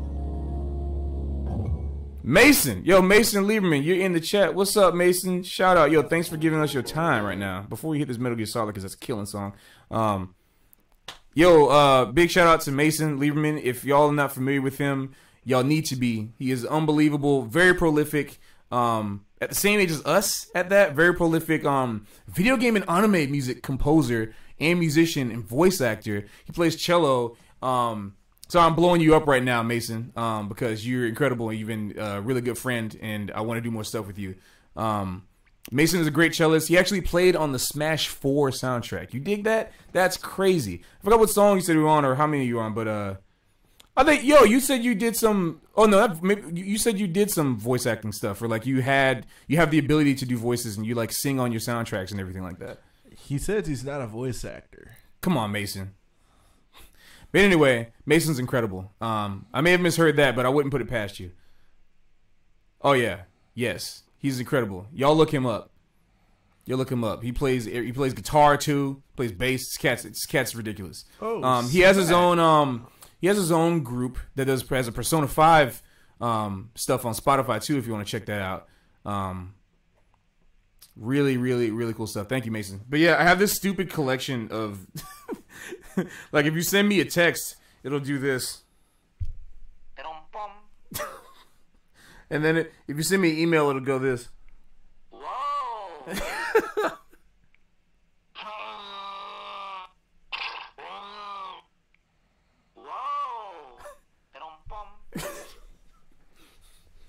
It's great. It makes me laugh so much. So if you ever want to send me a text or an email, that's what'll come out. Yeah, that's some funny stuff. Oh yeah, so Yoshi, exactly. It's the Yoshi sounds before they edit it. Because somebody posted it. I'm gonna just put this as like a little aside. So if y'all haven't seen that video yet, this will never stop, Chris. It's a running joke in our apartment. Whereas, like, give Patrick a week, he'll be tired of it. And we said that yesterday. So I guess it's not really that much of a running joke. But we have 6 days left. I'm glad Nick. I'm glad you're amused. This is for you, Nick. We gotta play soon, man. Maybe when we're done with the stream. I think we're gonna hit the stream and like stop in about like maybe 50 minutes. 11:30 we'll probably go to. Yeah, it's been a while since I've heard.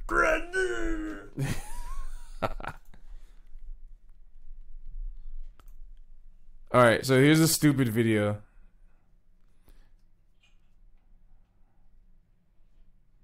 Did you put the Metal Gear song up? Yeah, I did. Killing. All right, you're going to have to put it back. All right, I'll put it back. This is the song, y'all. Well, not song, but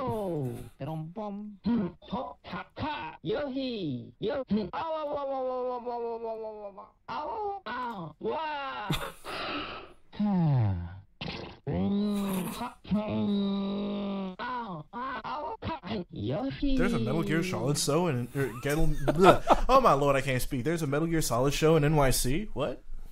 Are you playing the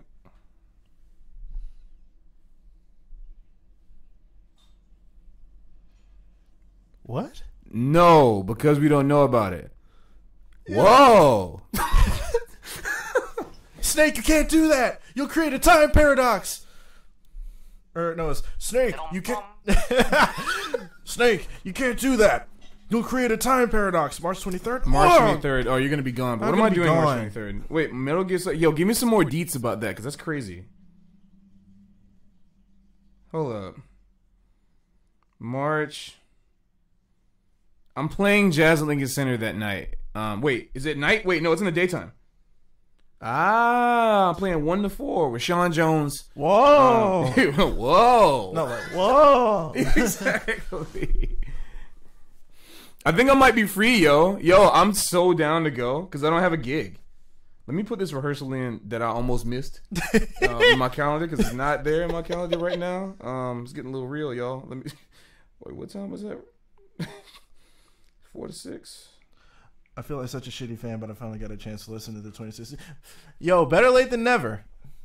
There's no better time than right now. Oh yeah, especially since that is something we should talk about. Oh yeah, we were gonna talk about that later, but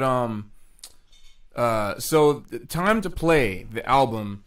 We only have about. I'm looking at the rest of them right now, and then you got some in your room, right? Yeah, I have like 2 or 2. 3. Okay, we only have 10 copies. 10. Count them. 10. Where's my other hand? 10. We have 10 copies left of Time to Play.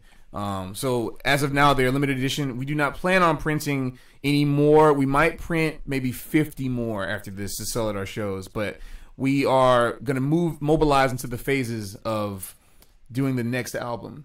And this album was kind of a prototype of sorts, if you want to think about it that way, to get the sound of J Music and the concept of J Music out into the world. We still got some hitters on there, you know, we appreciate it, but the album will be continually available digitally. It will still be available if you want to purchase it online, if you want to stream it on Spotify. It's not going anywhere, but physical copies. Yeah. Physical copies, as of right now, they will be out of print indefinitely. So all y'all who have the physical copies of the album, y'all got some collector's items. for whatever they're worth now at us. Yeah. And then we have 10 left. So if you want to get your hands on those, you know. Yeah, and if you want to get any of those 10, I believe you can cop one by doing the thing at Bandcamp. Yeah, just go to Bandcamp. If you go to jmusicband.bandcamp.com, I'll put the link there if you want to get a physical copy. We have some. The name you'll get a free sticker if you purchase it too. The name of the album is Time to Play. I'm gonna put that in the chat right now. Asobi Masho.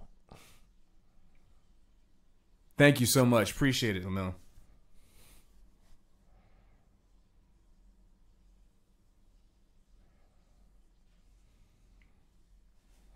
But yeah, you get a sticker. We love the stickers. We put them on various things. As we have one on our laptop. I put one on my saxophone case. And yeah, one's currently on my laptop. And they're I think I have... Actually, no, one's not on my laptop. One's on my laptop stand. And they're big enough to, you know, put on various things. Let's go. Let me show you right now. Band. Let's keep the music going. Ha! Yoshi's still here.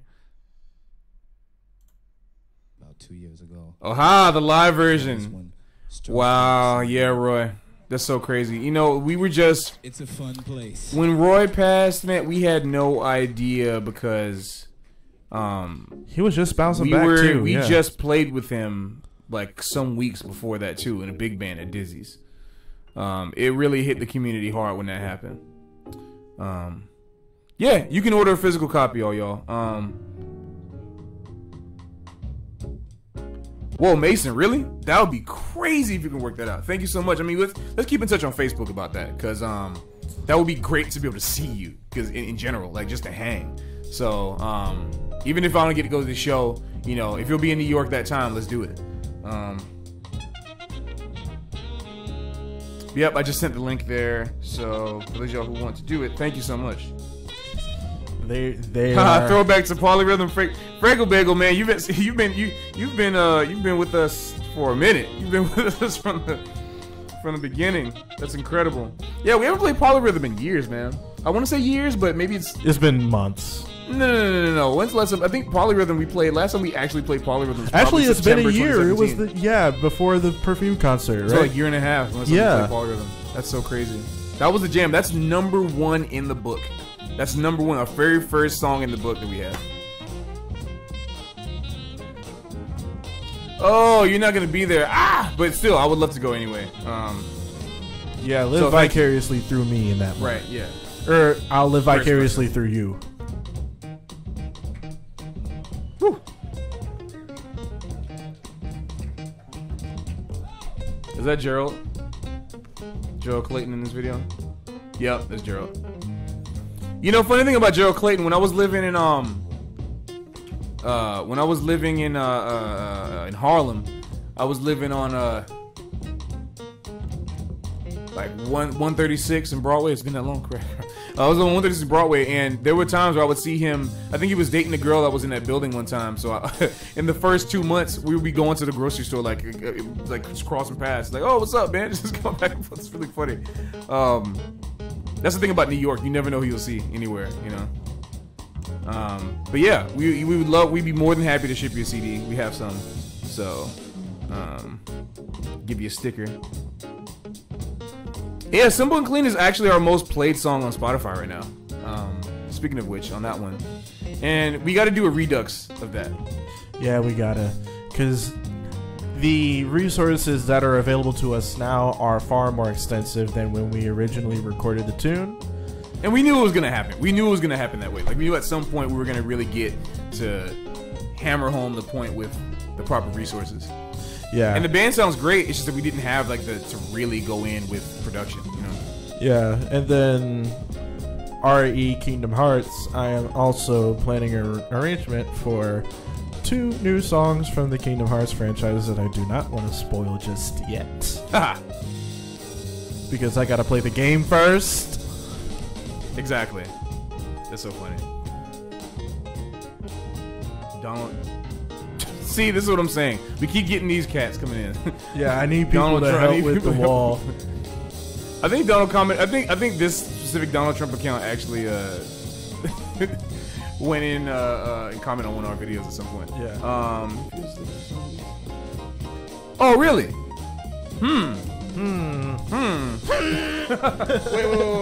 Wait. Sound engineer, you say? I thought you were gonna do. Whoa. Oh, hey, yeah, wait. Oh, you're a sound engineer, you say? That's incredible. I need to have a soundboard where I just like press through. Like I'll give you my machine to make that work. Like. No, seriously. Listen, drop us a message on Facebook then.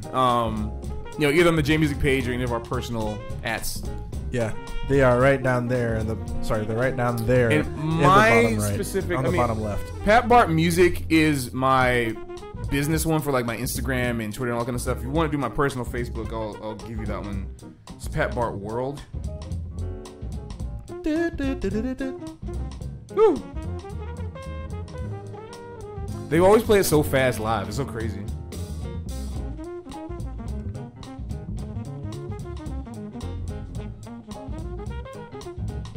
Oh yeah, definitely.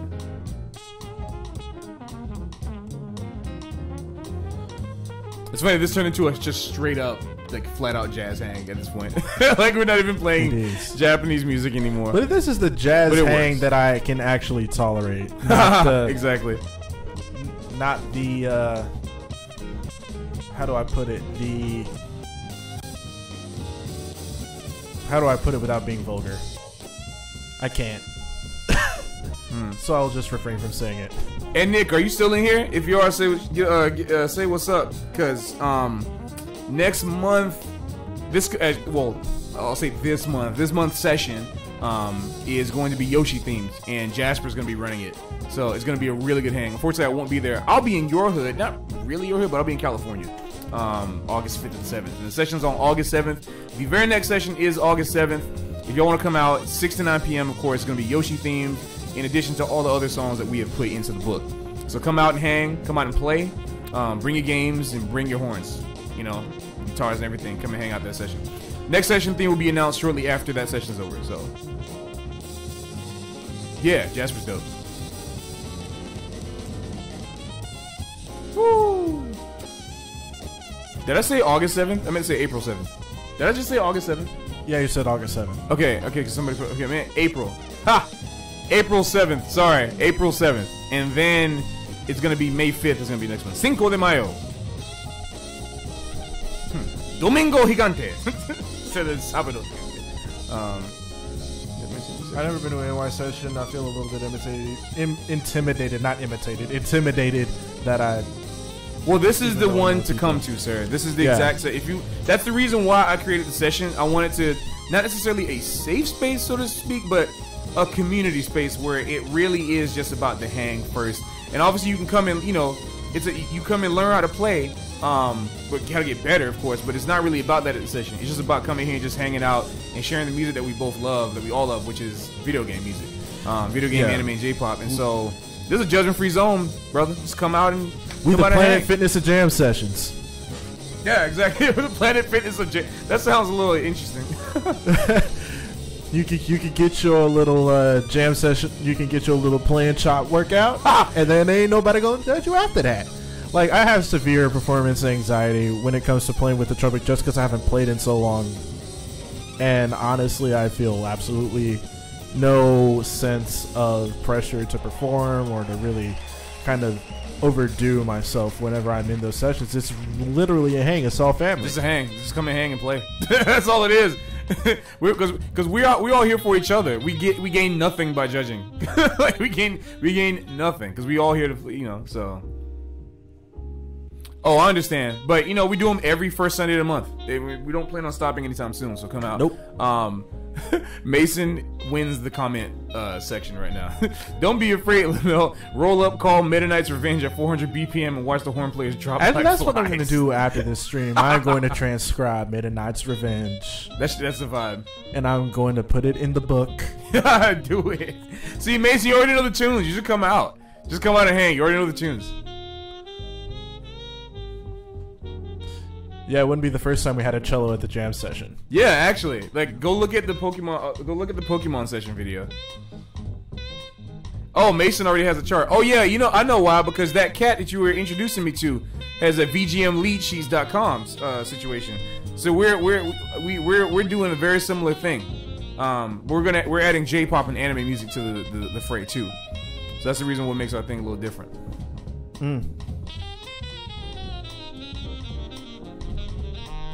Woo!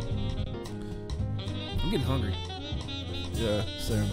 Man, the thing that I always really enjoyed about Roy Hargrove was that he kind of integrated the more, not for lack of a better term, urban genres into That was jazz. his whole, yeah. That was that, totally like, that his was his whole thing, and it's like it's like I knew what he did, but I didn't realize or know what he did until like later on. Because I discovered Roy Hargrove in high school, and I was just like, "Oh, this music's cool." But then, like, whenever you go to college to study music, you just dig and dive into all of these things, and then it's just like, "Oh, he did A, B, C, D too," so I can feel more comfortable. Or, well, he didn't do it just so I can feel more comfortable, but because he did this, now I feel more comfortable with integrating jazz into the music that I like as well. If that makes any sense. Yeah.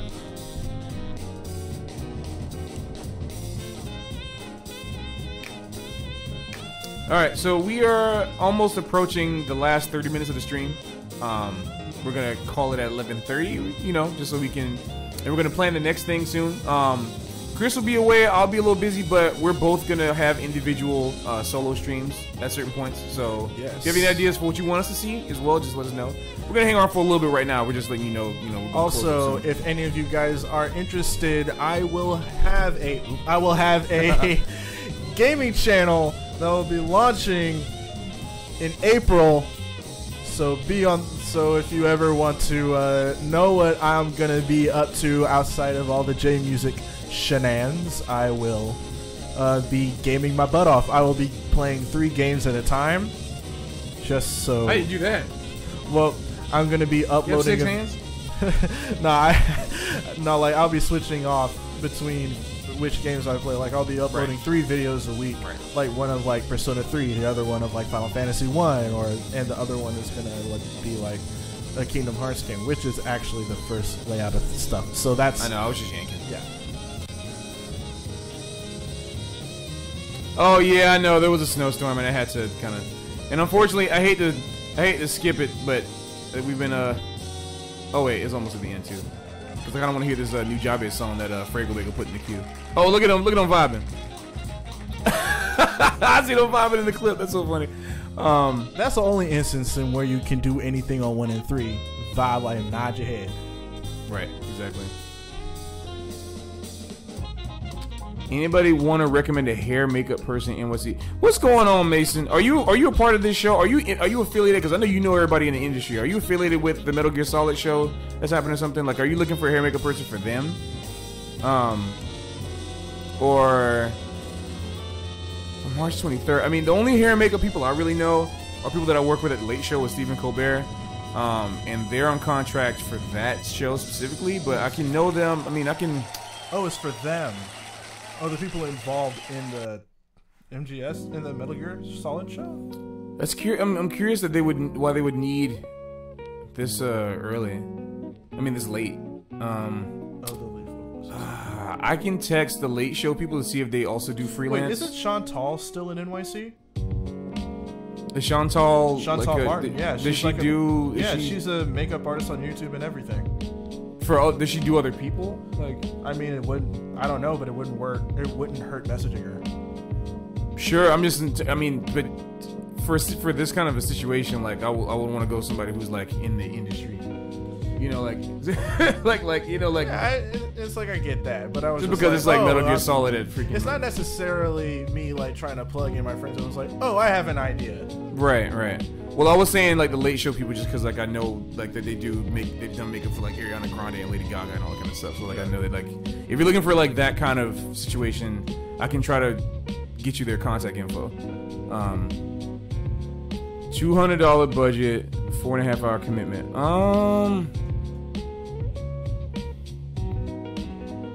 I guess that could work for. I don't know exactly what they get paid, so but I'll let you know. Just message me in like on Facebook and we can talk about it there.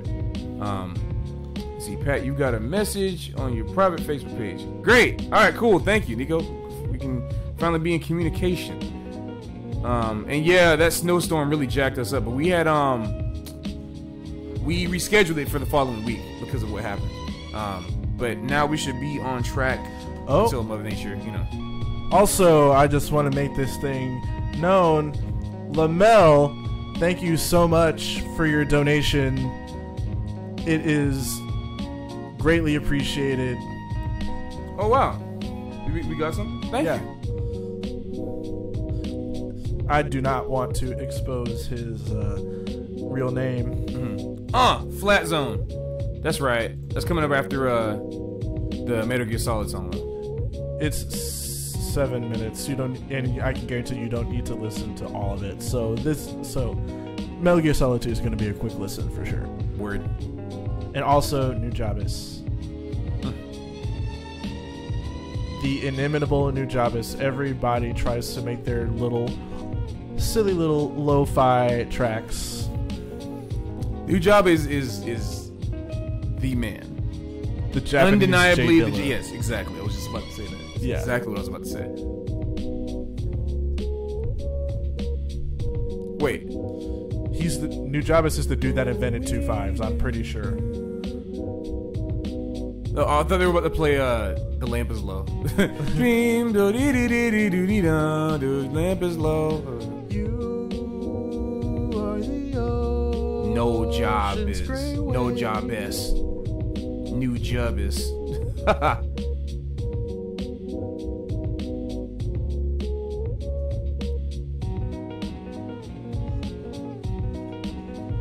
Oh, did you get the email from the? Yeah, I got it. Okay. That's how I figured out my phone was vibrating. I was like, oh, what's this?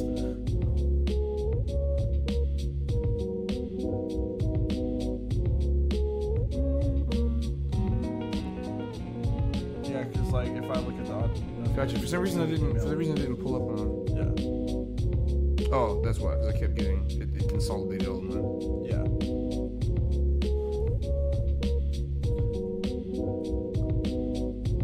Oh, Nujabes?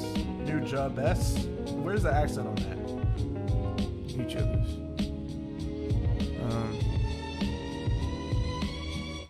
Oh, How do you unrelated make- topic?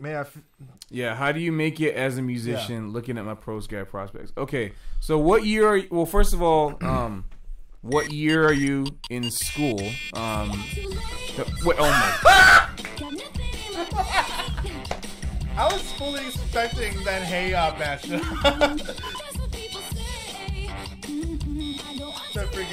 My baby don't mess around because she loves that one too. Wow, I was about to get serious. New Jubbas. Nujabes. Okay, that makes sense. Unbelievable. I just got. I just got once again. Listen, Game & Watch is my original main, so feel good about this. Mason, record a voice memo and send it to my Facebook page. I'm pretty sure it's Nujabes. I'm gonna stop saying this word until you send me a message, and then that's it. So how do you make it as? Oh, Nujabes. Okay. Yeah, so how to make it a musician. So yeah, I just need to know what year you are, what's going on, where do you live, Fraggle Bagel, because the quote unquote making it as a musician really depends from scene to scene.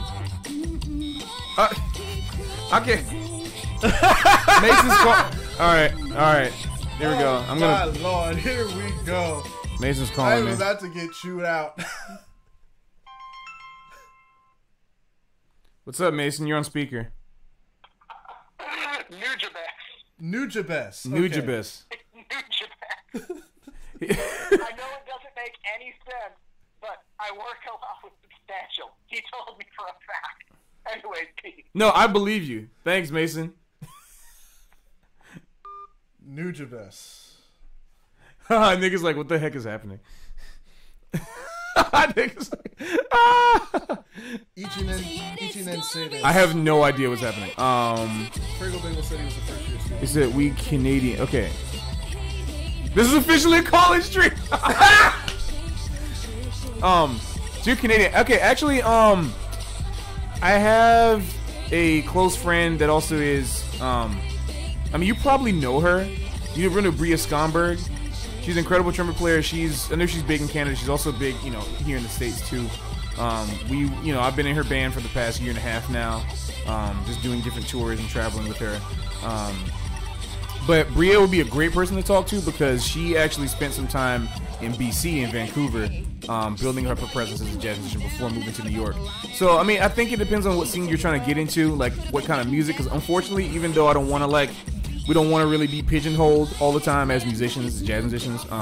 It is important to know what kind of music you're trying to work with the most. Because even though it's nice to have a bunch of different varying interests, because obviously we're playing J-pop, right, and video game music, all that stuff. But that's a specific niche that we're pioneering as this new thing that we're doing. But in the background, I'm playing most of my stuff in the city. I'm making most of my living as playing trad jazz or straight ahead swing music. And so I've learned what that scene is. I've learned to work in that scene. I've learned the tropes, the language, everything, and how to network within that scene with those skills so I can continuously work like that. And also it comes down to, are you trying to be more of a performer? Are you trying to do more behind the scenes work like composing? Or are you trying to do more production? All that kind of stuff.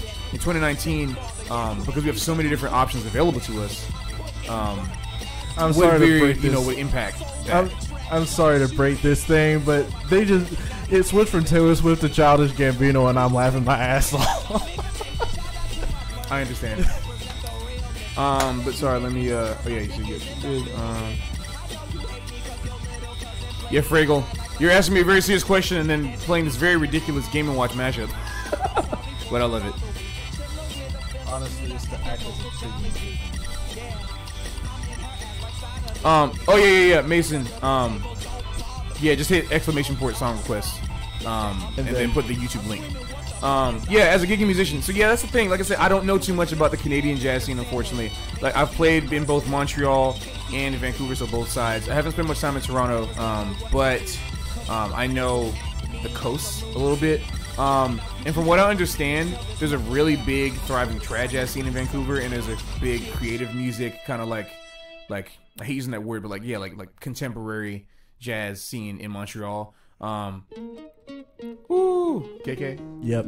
KK Urban, KK Good Day, KK whatever the heck it is. But wait. Did you put this on? No, Mason did. All these mashups are unbelievable. No small. Her mama cooked the breakfast with no heart. Okay, yeah, I mean, I think the best thing that you should do is you just, if it works in anything like New York, there are jam sessions, and the jam sessions are usually kind of like it's like the game lobby, it's always, jam sessions are always like the game lobby of gigging, at least in the city, and the cats that stand out are the people that not only can play, but also go in and network and show interest in the other music that person is playing, and that's how you continue, you may not get a gig right away, but you'll be in their call book, and then in addition to that, going to different people's shows after you meet those people, going to sit in with them, it's like a long process. It never happens instantly, and that's why the best time to do all this stuff is while you're in school, if you can afford to do that. But if you're out of school, then and you need to support yourself, then unless you have gigs lined up, you will need to have some other kind of revenue stream, some kind of a day job or night job or whatever that can help you while you're doing those networking. Because it is possible for everyone, but you have to show that you're practicing, that you're eager to play, that you are ready to work, specifically ready to play and eager to work. Very important. That you're very responsive to calls and emails and texts and stuff like that from people who want to play with you. This is extremely important because you want to let people know that you are trying to play, and until you get to a point that you have to start turning things down, you need to constantly be doing it. Even at that point, you still need to show that you're super eager. And again, one of the best ways to do that, I think, is a continual chain that never stops. a cycle, a system of going out to jam sessions constantly. Always go out to sessions in your local scene, or go out to the big. If it's not local, go to the big city in your area. I don't know exactly what, like, where in Canada you're from. You can probably let me know. But if you live in like a small town, you gotta make the trek out to the big sessions or whatever that are there. And then once you're doing that, find out like who the best players are at those sessions, and not just the best players, but who's working the most. Because one of the things I realized about the sessions that it's not always even about the best players. You obviously want to play with people who are like that you want to play with, but at the same time, find the people that have the most gigs. Which a lot of people with the most gigs might not just be the best players. They might be people that just happen to have the best networking skills, or they just are most on top of their stuff and they have stuff that everybody likes. So go follow them and go to their gigs, right? So you go to sessions, you meet them, and then go to their gigs, and especially after they've heard you play. That's the whole point. So if you think you're confident enough and you're practicing, you're showing them, keep going to their gigs. Even if you're not, just go anyway. Go to their gigs, meet them, follow them wherever they are. It can be anybody. And then the third thing I would say you want to do after that is keep in contact with them no matter what, and show them that you want to play. That's important because you never know.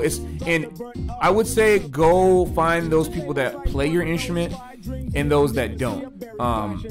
Befriend all your rhythm section players as much as you can. It's extremely important. And then befriend the instruments that are like the same instrument as you, because you never know. It's not just about going to play with a good band. It's about subbing in bands that might need your work. So if there's another trumpet player, if there's another trumpet player that is killing, but they need a sub, then just go and find them. You probably already know this stuff already, but I'm just letting you know right now, just telling you to reiterate so that in case you didn't know, or in case you need a reminder and to know, is this actually what I'm supposed to do, because I've been thinking about it for a while. That happened to me a lot in New York because there's a lot of thoughts that I had, but I didn't really get too much reaffirmation or confirmation to my thoughts being correct until I went and saw it myself, or like did it with other people. So I'm just here to let you know that if you were thinking about those things that you have to do, yes, you have to grind. That's part of the grind. But it pays off, because if you shoot for the 160%, you're gonna get it 110, or like you shoot for 100, you might get 60. So just keep going and keep doing that thing. That's probably some of the best advice I can give, because it's been constantly happening to me and helping me. There'll be times where I have a dry spell on gigging, and I'll just go out to some sessions, like just how it is. Like I'll just have you never know. That's just how the life is. It's not a consistent day-to-day 9-to-5 job. So if you're going out and you have a month where it's killing and it's just like $700 a week or something, whoa. But then you have a month of $700 a month, maybe not even that. You might have $500 a month, and you're like, how am I going to pay rent, and I'm going to pay my bills and eat and such and such? Go to the sessions. You might get a gig. You never know. That might be the night somebody is going to that session and looking for another horn player. So just constantly go out and meet people. Constantly go out and do it. That's the best way for gigging specifically. In the meantime, like, you also got to keep up with repertoire. So while the active thing to do is going out to sessions, finding people, meeting them, and hanging out. But you also want to keep updated with like the most up-to-date music, what people are checking out, what that person might be checking out, other things you want to do within your own music scene. Find out what the codified language is, and make that be part of your practice. And I think you'll be fine. But yeah, I know I've been kind of blabbing on, but I want to, the most important thing is knowing where you live in Canada, so that I can maybe even give you more specific details. Feel free to interrupt anytime. The saying that I live and die by is hope for the worst and expect the best. Yeah. Wait. You said hope for the worst and expect the best? Sorry. Hope. That was my joke the other day. Man, Sorry, hope for the best, expect the worst. Yes, there you go. Oh my God, hope for the worst and expect the best. Expect the best and hope for the worst. That's my life right there in a nutshell. Just when there's no surprises. Yeah. Hope for the worst so that I can just get out the way. The best might happen, but... Hope for the best, expect the worst, actually. Of course, Fagel Bagel. I keep calling you that, but I'm sure you have a... it's a great username, but if you ever want to get to more personal conversation where one-on-one, feel free to hit me up, just in case you want to make your name public here. You're living in London.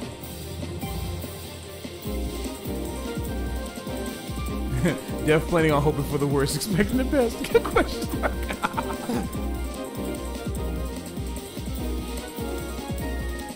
Living in London, not meant the to UK say. version. Yeah, Mason, hope you know for about the that best, more. expect the worst. Yeah, Mason, you probably know more about Canada than me.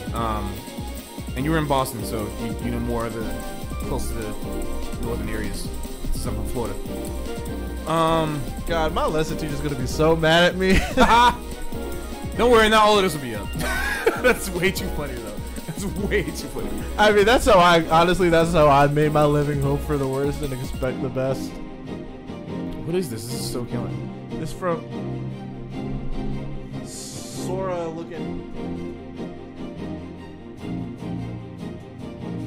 Oh, this must be from Musashi Samurai Legend. Yeah, Musashi Samurai Legend. I've heard about that game. I haven't played it. Yo, Mason, hook us up with the dank stuff. We got about 17 minutes left on the stream. Unused vocal track, gourmet race. What? If Frago Bagel is taking a... Wait, how dank we talking? Okay, well, let me show you how dank we talking. I'm gonna play an example of how dank we talking. After this.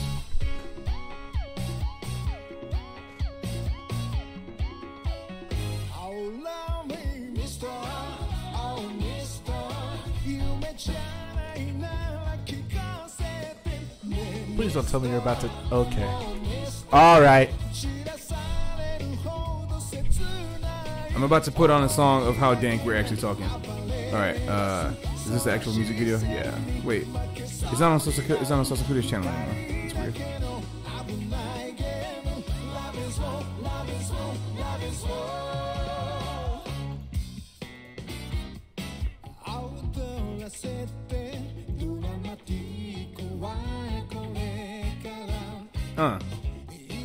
Who suggested this one?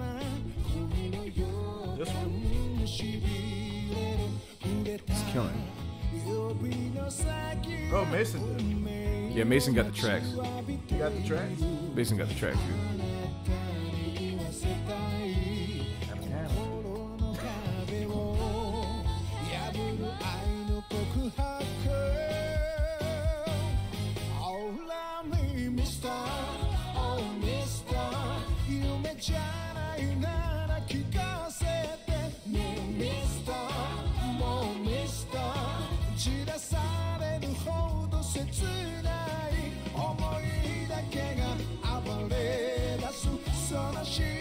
If I haven't seen this anime yet, highly recommend. Yeah, I highly recommend myself having time to watch anime again as well. That would be a thing I also highly recommend. I have like 91 titles in my Crunchyroll queue. This is a serious situation that I'm having here. I'm also really scared that you put Technopathetic in the queue, and I'm scared that as soon as I hear it, I'm gonna want to play it, and I'm gonna try to fit it to the set. Dude, I'm so down. I am so down. Let's do that. If I can skip list, I recommend that for serious jazzing. Okay, let's see what you got up in here. Oh, Omar Thomas large ensemble. Word. Well, when this song pops off, goes off, the next song I'm about to play is gonna pop off, and then techno, and then Technopathetic, and then Bach Fresh, which is gonna mess up everybody. What you should do is you should put on that Gucci Mane remix. Remember that stream we had when we were saying like Japanese songs only.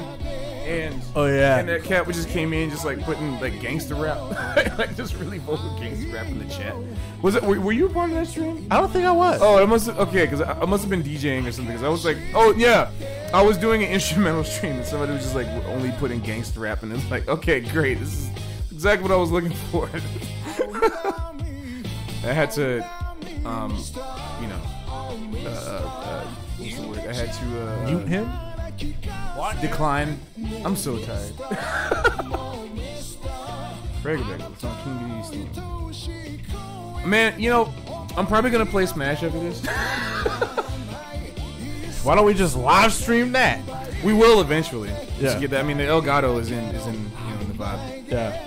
The El When Gato- when you come back, we'll stream the session with David, and then we'll have we'll have people Yeah. play us. Exactly.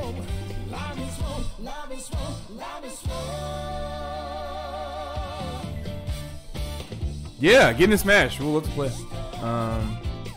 Subliminal messaging. It's exactly what's happening. Yeah, Mason. I'm literally always playing whenever I get the chance. When I'm not working, I like. it's in between the cracks before I go to gigs and have to work. But anyway, here is the genius, the wonderful, the unparalleled Sasakure.uk. If you're not familiar with them, yeah, I'm just gonna sit back and not say nothing. You got to watch this video.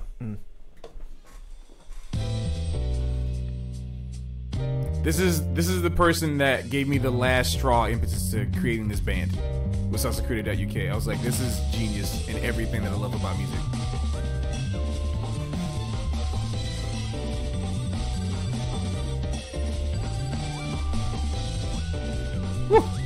This is Sasakure.uk. Yeah, you can Cross see all the Oster projects. you can see all the information on the marquee. Utopia of Oz.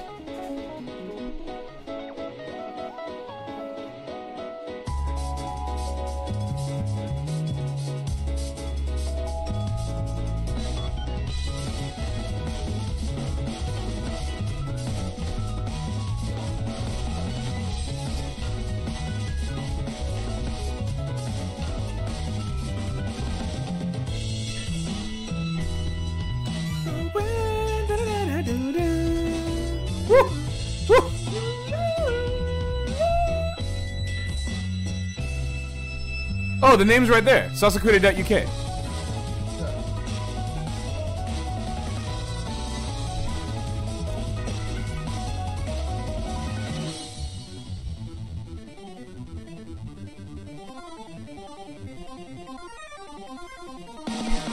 Ah, there it is. Yeah, I forgot the count.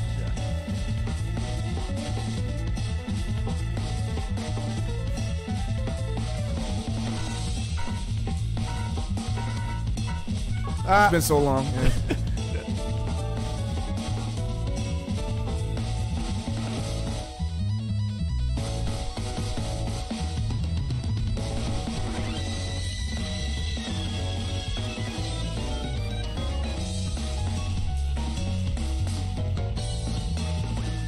Sasakure is unbelievable. So the thing about Sasakure, I mean, this was a collaboration with Asa Project, but She's killing too. right. Normally, Sasakure draws the storyboard and the characters and everything for his videos before he even creates music. So the reason why I resonated so much with Sasakure is the reason why I resonated so much with him is because I originally wanted to be a visual artist first, and I took 3 years of formal art classes in elementary school. But then, like, music I was getting into faster. So it really just, when I saw what he was doing years later, it made me go, wow, this is exactly what I want to be doing in my life. So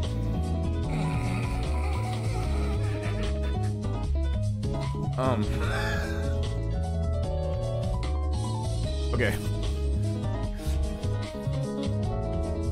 I was gonna do a no comment to that question, but I am vegan, so I can't eat any of those things. Next. For the sake of answering this question, I'm vegan too.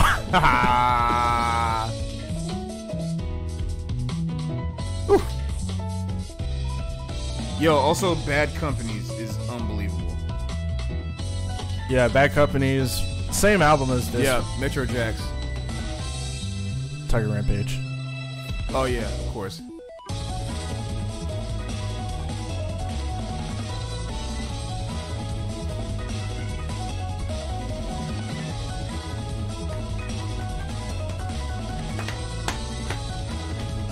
Also, the Universal Alcatel is a dope one. As far as I'm concerned, Mason, I haven't found a way to do that. I mean, I think it's because they used to have a way for you to do Spotify and stuff like that, but the latest Streamlabs chatbot, as of like last fall or something, got rid of the ability to integrate Spotify and stuff, which is unfortunate. So I think the only thing you can request right now is YouTube. Game over, yeah. Sorry, had to do it to him. Yeah, I mean, of course, I wish we could do SoundCloud. I mean, you can just post a link and then we can listen to it. I'll set up another overlay for something like that. Uh-oh.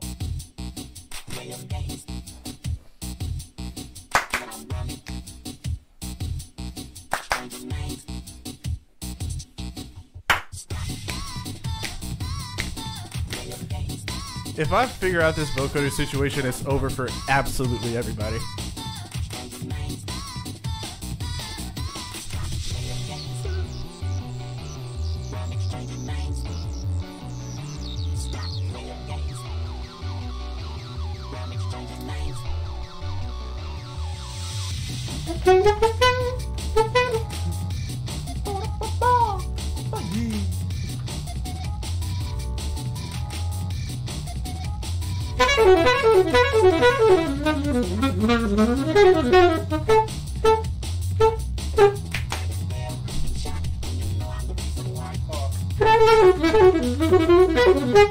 Got the growing appetite. I got the menu. That's just right. I know I'm looking at the man. But think I'm making out a plan. Stop playing games. Thinking about it. And exchange your names.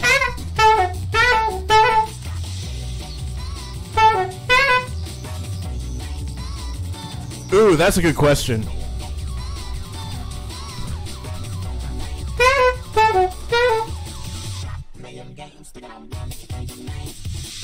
Yo, Lamel, in what context are you talking about transcribing? Like transcribing a solo, like a jazz solo, or like arranging an entire tune?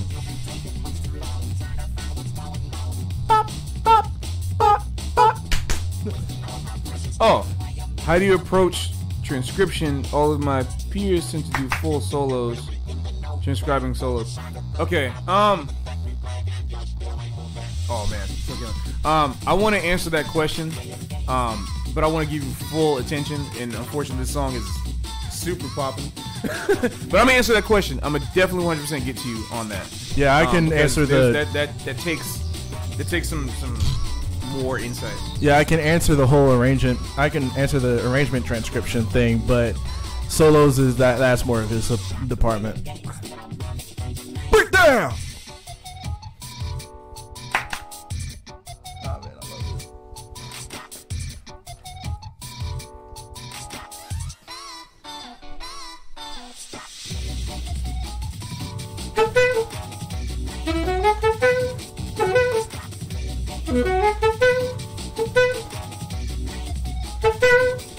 Here we go.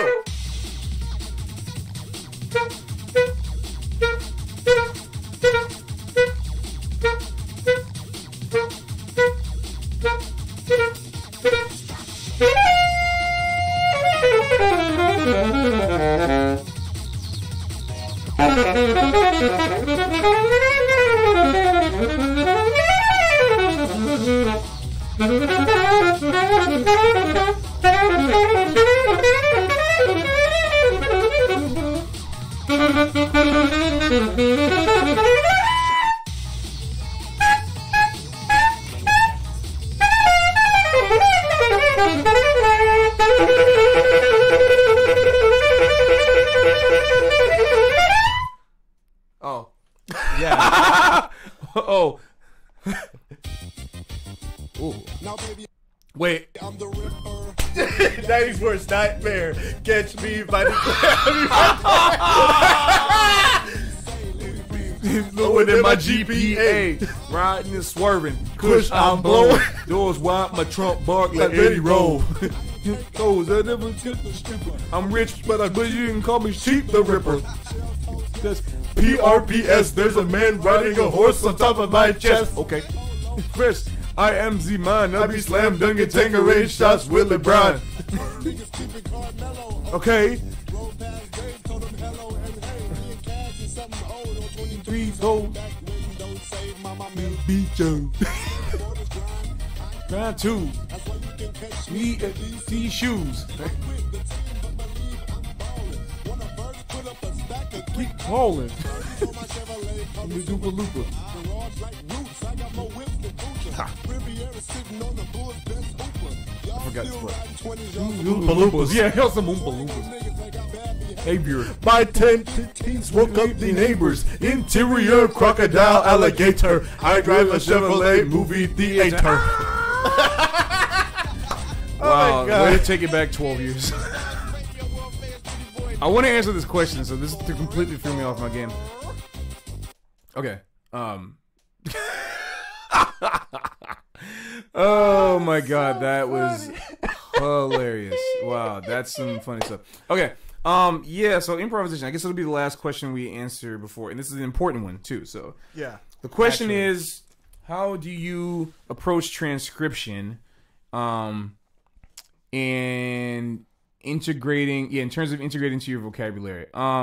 This is and you said you only do maybe 2 or 3 full a year. Now, I understand that, and this is a really interesting question that I would eventually want to bring some other people in to talk about, because my perspective is going to naturally be a little different, being that I do have perfect pitch, and so picking up the lines is an easier process, I guess. But no matter what, if you have it or not, even if you do have perfect pitch, that's still not going to guarantee that you can integrate it into your solo. That has nothing to do with that. But in terms of just the ease of being able to catch it and put it in, the thing that I've learned about improvisation and integrating to your solo, no matter what kind of ear you have, it's all about memory and all about association. You want to do the same thing with improvisation that you would do with something like... I wish I could think of an analogy that works for this. Kind of like, well, I guess I can talk about what the actual process is with solos, and then we can come up with an analogy together as a process. But the way that I approach improvisation that I've noticed has worked for a lot of people too is you want to find as many different song associations, like sound and sonic associations in common situations as possible. I think a good analogy actually is the kind of the stupid thing that me and you always do. Like we'll mix songs together and kind of like merge them. Yeah. You know, like it's actually kind of perfect. All these things that you're doing, like sending me these tracks, everybody's sending these mashups. That's exactly how improvisation works, in my opinion. And the reason why I'm saying that is because really what you're doing at the end of the day in terms of integrated vocabulary, you start off taking licks, like chunks of things that you know work over certain chord changes, right? So the first thing you want to do is if you got a lick like a Charlie Parker lick, the most common, or the standard Charlie Parker lick that, you know, you're supposed to know and learn when you're playing like the first 4 chords of a blues, right? Yeah.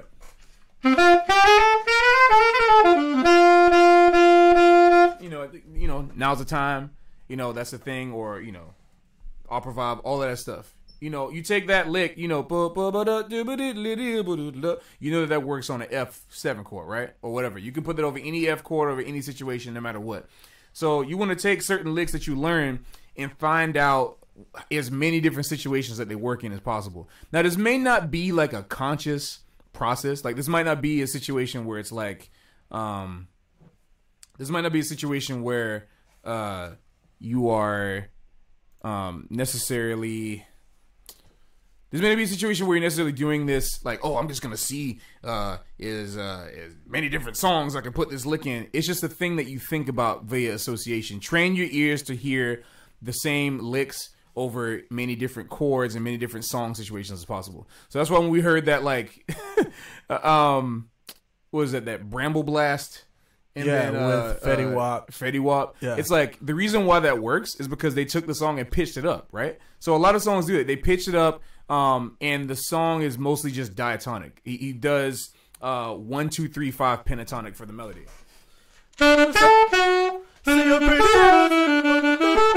Yeah. He's doing that. He's just doing 5. So if you know, like, part of the transcription process and applying it specifically in this way is understanding theory as best as you possibly can. You want to, like, you want to know what notes fit over all the chords so that when you do decide to play a lick, you know what's appropriate in this situation.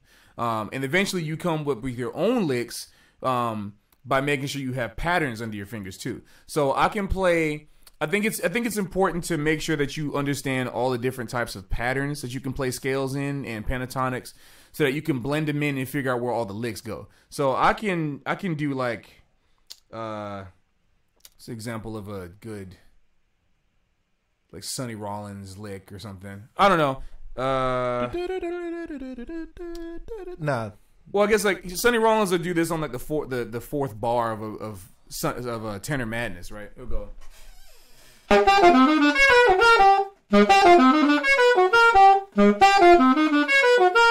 don't know. I'm thinking of stuff like that. If I do Giant Steps, for example, the first 2 or 3 or 4 bars are built off of just pentatonic 1, 2, 3, 5s.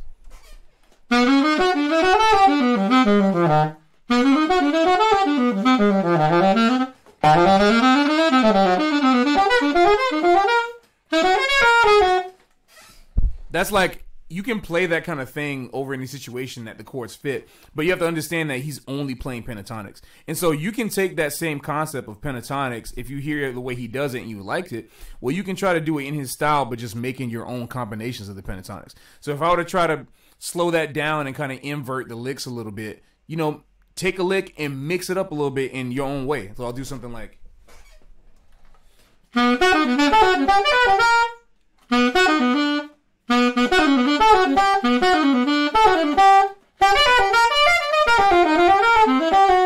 It's like you can, I mean, at the very basic of it, you're learning your inversions. You're just taking the inversions that you know from any chords. So I do stuff like, all I'm doing in that situation is I'm spelling an A minor chord, going to a D, like going to the third of the D7. I'm just playing it backwards, like starting with the root, as opposed to. I'm just dropping the notes down an octave, just so I can stay voice led within the octave that I want to play in. So you gotta lab around with all these different types of things when you see licks that you like. Just play or take a Charlie Parker lick and see how many different blues recordings you can put that over, right? At different tempos, at different keys. Play the licks that you like in all 12 keys. That's really important. That's the reason why even if you just have 2 or 3 solos that you transcribe, that's fine. You really don't need to transcribe a whole bunch of stuff. You just need to have things that matter that you can cop vocabulary from, and that you can take one chorus of a solo and having a year's worth of work just on a chorus. Yeah, another thing to realize too is that nothing like as far as that's the right word. Interpolating it into your vocabulary, none of it's going to happen really, really quickly. And so knowing that it's not going to, knowing that you have as much time as you need to explore also kind of helps you out psychologically. So you can, like, there's no pressure for you to improve your vocabulary. And just I guess what I'm saying is feel free to take your time. Oh yeah, you need to. It needs to be organic, because if you force too much at once, it's not going to happen. I actually I'm going to put on this Charlie Parker Arpa Vibe just to show you something real quick. I usually like this as a solo to come back to, because it's a good example of what you should be doing in general. Is not just, you want to make sure you're listening as much to the recordings that you want to transcribe before you transcribe it. And whatever you do, do not write it down at first. No. You want to write down the solo after you've spent like weeks grinding at it to get it by memory. And then you can write it down and analyze the licks if you want.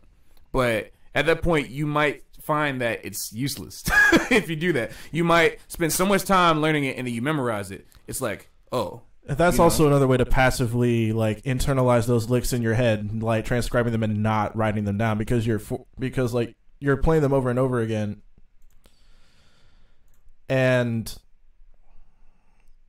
Yeah, they're bam, like, good. like You're already they're- good then. You yeah, don't you're write- already I was good. just- Like I they're saw already in. It's like they're already in your head. Why not just like at a session? If you know the changes of a tune, and be like, oh, well, I wonder what would happen if I just did this lick over that. Like those kinds of thoughts are more prone to happen whenever you try to transcribe these solos in the method that Patrick's talking about, as in like not writing them down. Oh yeah, 8-bit music theory. I know that video, the Dolphin Shoals one. It's killing. The other thing, the reason why I'm going to play this solo, I'm going to play this solo real quick because, or at least try to attempt to play as much as I remember. You want to get to a point where you're not just listening to your instrument. You want to, once you feel comfortable on your instrument enough to like, play different types of things, you want to pick up stuff from other instruments too. Which is what I did. I spent a lot of time listening to trumpet players actually. And I found that while Bird fit most naturally on the horn and it was necessary because he plays my instrument and I need to learn what works on my instrument. I found that I learned a lot from early Miles, like in the bebop era. And that's why this was really cool for me.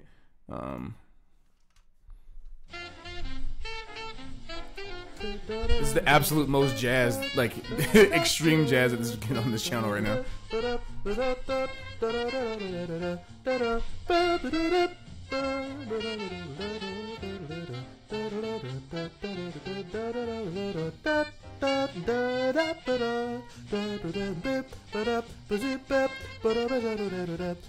try both of these solos.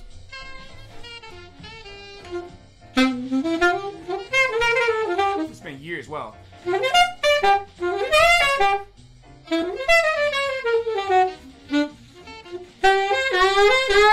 Wow, it's been so long.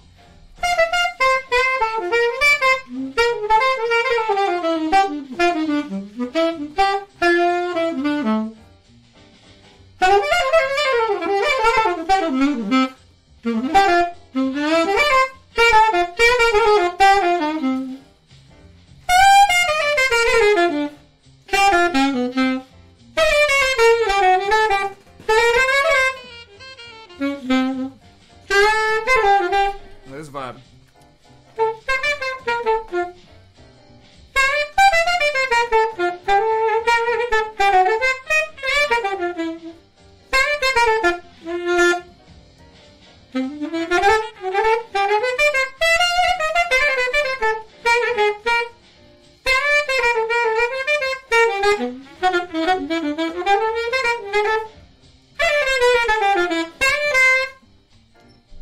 I love that because I listened to that solo and they play so different and there's so much for me to learn from both of those. Like, the way Bird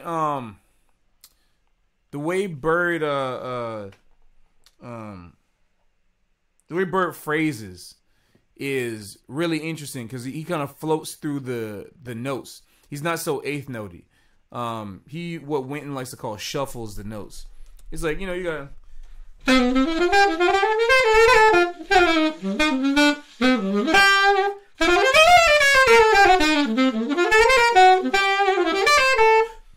It's kind of just like moving like that. But then Miles is, I don't know how to describe it, but he's very deliberate with his articulations. And I think it's just the nature of the instrument, the trumpet, and especially how people played it at the time. But of the way he opens the solo.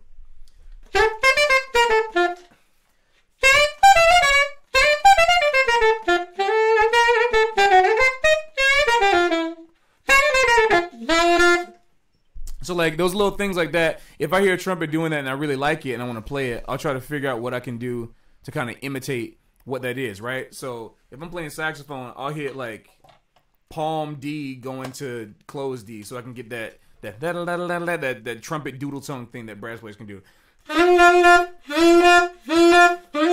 Alternate fingerings all day. Right, exactly, that kind of vibe. Let me see. What do you think about having? Yeah, All Bravado is the first transcription. Exactly. Yeah, get the whole song if you can, then have it from memory. Vibe. Let's see. What do you think about having perfect pitch? Gift or curse? Curse. Can't read transpose. Changes at different. Okay. So I have an interesting relationship with perfect pitch. So even though I have it, again, there are certain things that it is a curse for, and certain things that is good. It can be good if you are trained to work.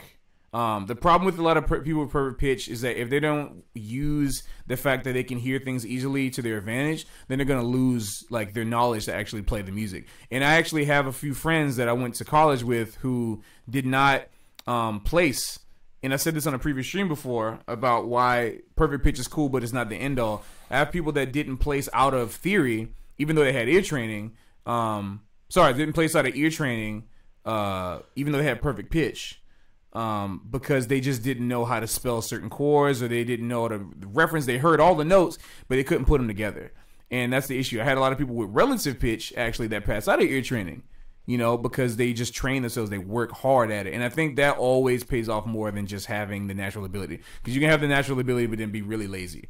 So that's why I think you should always work, and hard work always pays off more. And so I knew that early on when I was in high school, so I constantly worked at it to try to okay, I can do this, but I want to play better. I just always wanted to play better, so I was constantly looking up theory, making sure how things worked, and doing that. So that's important, and that's not just a thing to make people without perfect pitch feel better. No, it's the truth. It's the truth. There are a lot of perfect pitch slackers that I know, like actually slackers.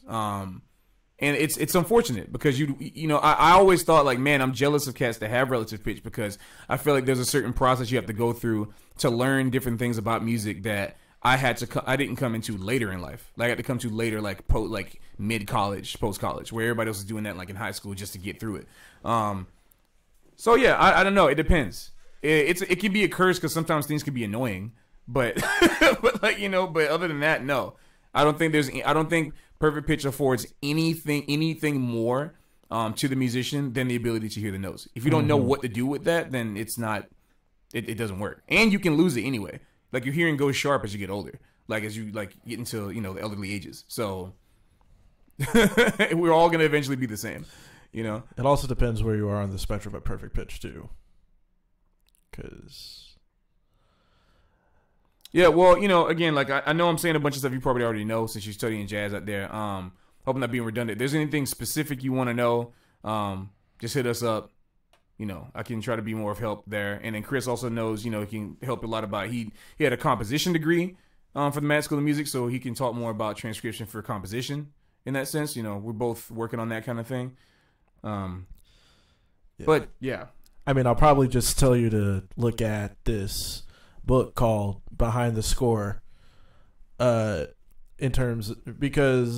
that book, not Behind the Score, Inside the Score is the composers / arrangers and potential transcribers Bible, because it just highlights. It only looks at charts from 3 different composers, but those composers have been so influential and impactful that you can just take those conventions and then you can listen to tunes and then it's just be like, I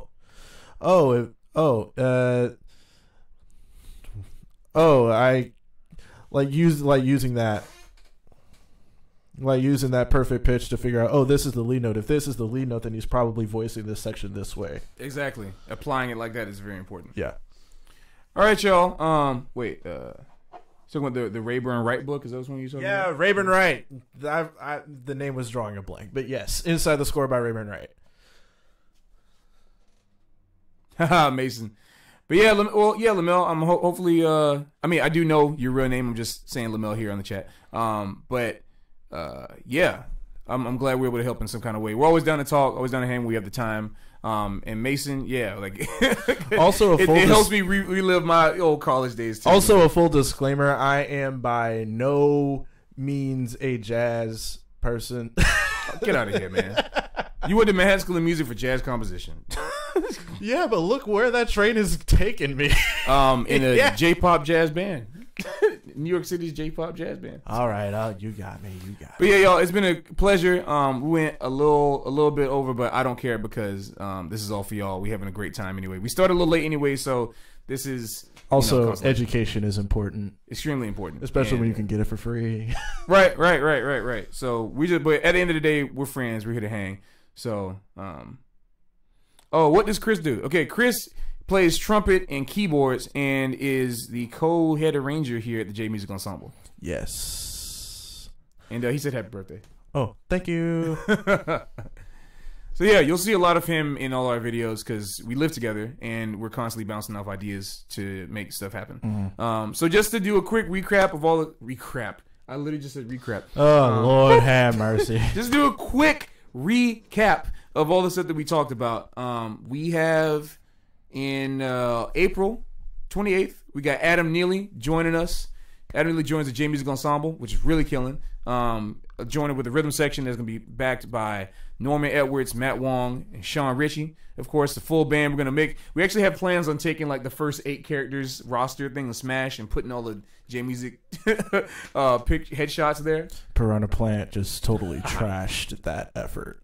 We're just going to put the J Music logo over that just to cover them up. Yeah. But anyway, yeah, so that's going to be great. We're going to be doing panel tours. We're probably going to announce once we get everything settled and once we get more stuff confirmed. Probably by the end of May, look out for that. We might be coming to a convention in your area. We're going to be just doing some kind of stuff, talking about J-Music. What is J-Music? We're going to be talking about the history of J-Pop itself because a lot of people don't seem to be talking about that. So we're going to talk about exactly what J-Pop is and where it came from and how jazz and Western music came to influence it to make it what it is, which is the whole reason why we're bringing it back with the J-Music Ensemble. We're going to be doing weekly top 5s. We're going to do J-Music breakdown, where we take certain songs that have complicated sections and break them down for people to understand. You know, like the polyrhythm in polyrhythm, what makes that what it is, how you can practice it, and how you can learn to see that and detect that in other songs and not be tripped up so much when you hear it. All that kind of stuff like that. To quote Frigglebiggle, throwback. Throwback, exactly. And yeah, the sessions are happening. Monthly jam sessions. April 7th is the next one, and then May 5th, and then it'll be June 2nd, I think, is the next one after that. And on and on. Go to bit.ly/VGMJamNYC. bit.ly/VGMJamNYC. You can find that stuff on our page. It's there anyway. And join the Facebook group if you want to keep in contact, if you want to stay up the loop. We're going to start putting sheet music. I know we keep saying it, but we're going to actually put sheet music in the tabs. So you can find that stuff there.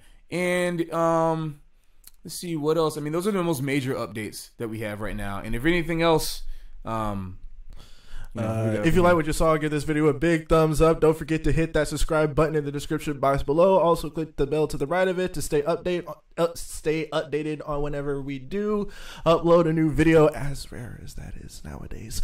Hey, we get into that. Okay, so I probably should address that now. That's one thing I want to talk about. So we live in New York City. I know I've said this one time before, but it's very crazy keeping up. In order to pay rent here, I have to not be in the apartment.